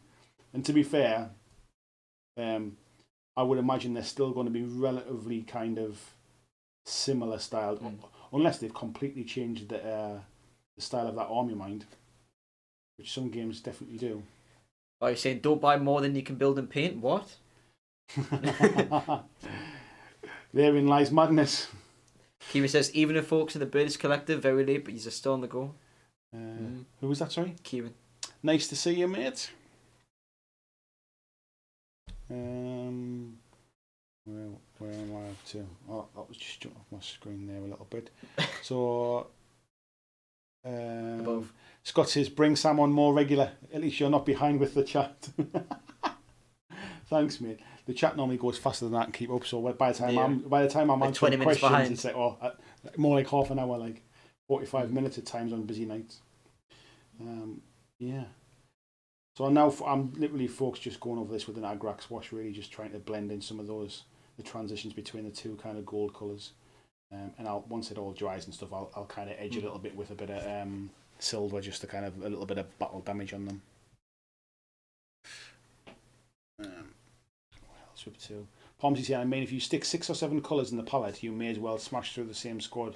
You're not switching minis, you're doing the batch anyway, just in singles. Yeah, but it's more about finishing something. That's what I'm trying to get at. If you're painting like a batch of 10 models, do one, then do the next. Well, but what you end up doing is generally half finishing those 10 models and then losing the will to live and not going back to them. Rather than at least finishing 5. Rather than just half finishing 10 of them, just get 1 or 2 done. Go back to that half finished stuff and literally just do 1 to completion. Because personally, I get way more enjoyment and motivation from seeing things completed than I do from like just like kind of starting something, if you like. I've started to enjoy batch painting, if I'm honest, because I've getting into it because I've started to speed up my painting and things, and I'm actually getting faster at stuff. I'm actually starting to enjoy batch painting, like sticking a Netflix show on or a podcast or something in the background and just cracking on with it. It's been quite nice. Joachim says, good night, folks. Great chat tonight and splendid work, Sam. Oh, and have a nice to see you too, Andy. Lovely painting. Thank you very much, buddy. Nice to see you. Thank you very much. James says you only buy stuff I absolutely must have. Sadly, that changed every few days. Yeah, I think you're amongst friends there, mate. I think you're amongst friends there. When I had my kind of like sort of 6 months of not buying anything, that really kind of it's changed my painting habits quite significantly, I would say. I very rarely buy something now and then not do anything with it like I used to do in the past. But to be fair, it's also coincided with doing this full time now as well, where actually I've got more time in my hands to get things done. But what I'm finding is a little and often is meaning I'm not getting burnt out with painting. I'm not bored of painting, if you like. I'm not getting that mental block. And I'm, as you see on these hobby hangouts, I tend to I've either finished something and moved on, or I just keep mixing up what I'm painting, kind of thing, really. And I tend to try and finish a miniature on the painting stream, if it's possible. So. It's getting warm in here, isn't it? They tell you that earlier. I know. Boris says he's 16-year-old builds and paints more than him, and probably better than I do. He's got the bug. I tell you what, mate. Sometimes when you've got the bug, that's it, isn't it? It's just time just to crack on and do it. And if the little one's doing it, well, I'm saying little. 16's not so little now, is it? If the little one's into it though. Totally saying he's got hundreds of shame minis, a few half finished. I should grab a shot of my half finished bits. To be honest, mate, I was exactly the same in the past. I would always have a big pile of half-finished stuff. I've seen some of those piles. Yeah, projects I kind of like made a start on, had full of good intentions, and then some new shiny thing comes along and takes my attention away. So yeah, it's a blessing and a curse, mate. It's a blessing and a curse. Well, how's that looking? Jeffrey Hickson, Carnival miniatures are so nice looking. Rules are fun too, but I just can't find anyone to play with. I don't know a lot about the game, mate. The miniatures are beautiful. I was looking at them the other day, and there's a few people have asked me about doing like a Monday night stream about Carnival, so I'll have to look into that. But yeah, but I think that's the same with like a lot of games actually. Unless you can find somebody to play, the game and the minis are almost irrelevant sometimes if you can't find anybody to play against. Palmsy saying agreed to Scott there. Scam's doing a grand job. Yeah, everyone's loving it. Everyone's loving a bit of the Sam. Sam, you've been awesome, entertaining co-host. Oh, he's a dick, man. Next Letterman, man. Next Letterman. Sort of Pumpkin Man says, when I started painting armies for people in my local game store, I don't want to paint my own stuff. But since the COVID break, I've painted a bunch of my own stuff finally. Yeah. Nice, mate. Peter Nicholas says, I wonder how many BlackJack Aroos will be purchasing Star Wars Legion Clone Wars in the next few days. Getting a hold of it's the hard part, mate. If you're going to purchase it, use the affiliate link. Oh, you can definitely come back when you start to do the adverts. Mark says, I tend to base or contrast the whole army in a batch and then go back and start adding details. Playing games with basic painted models keeps me motivated. That's a good shout, mate. Sometimes it is kind of, it's worth doing that way. Get the basics on and then come back and finish it. Yeah, and Peter's saying, yeah, not on the same level here. I think I'm talking about a difference over 4 editions of 40k, for example. Old metal Cadians versus plastic Cadians. I think, though, to be fair, mate, if you're talking about, like, I mean, what's that? That's probably like a 10, 12 year, like, sort of lifespan there, really. How big do you need it to be? Scott says, what do you think the painting book that came with the handles? I've not actually read it yet, mate. I saw it when it was just a free PDF. I had a look at it, but I've not actually even looked through the book yet. To be fair, I'll tell you what. I'm going to flick across to this one while we're sitting chatting. Sammy, I'll just move you back on the camera there a little bit more. There we go.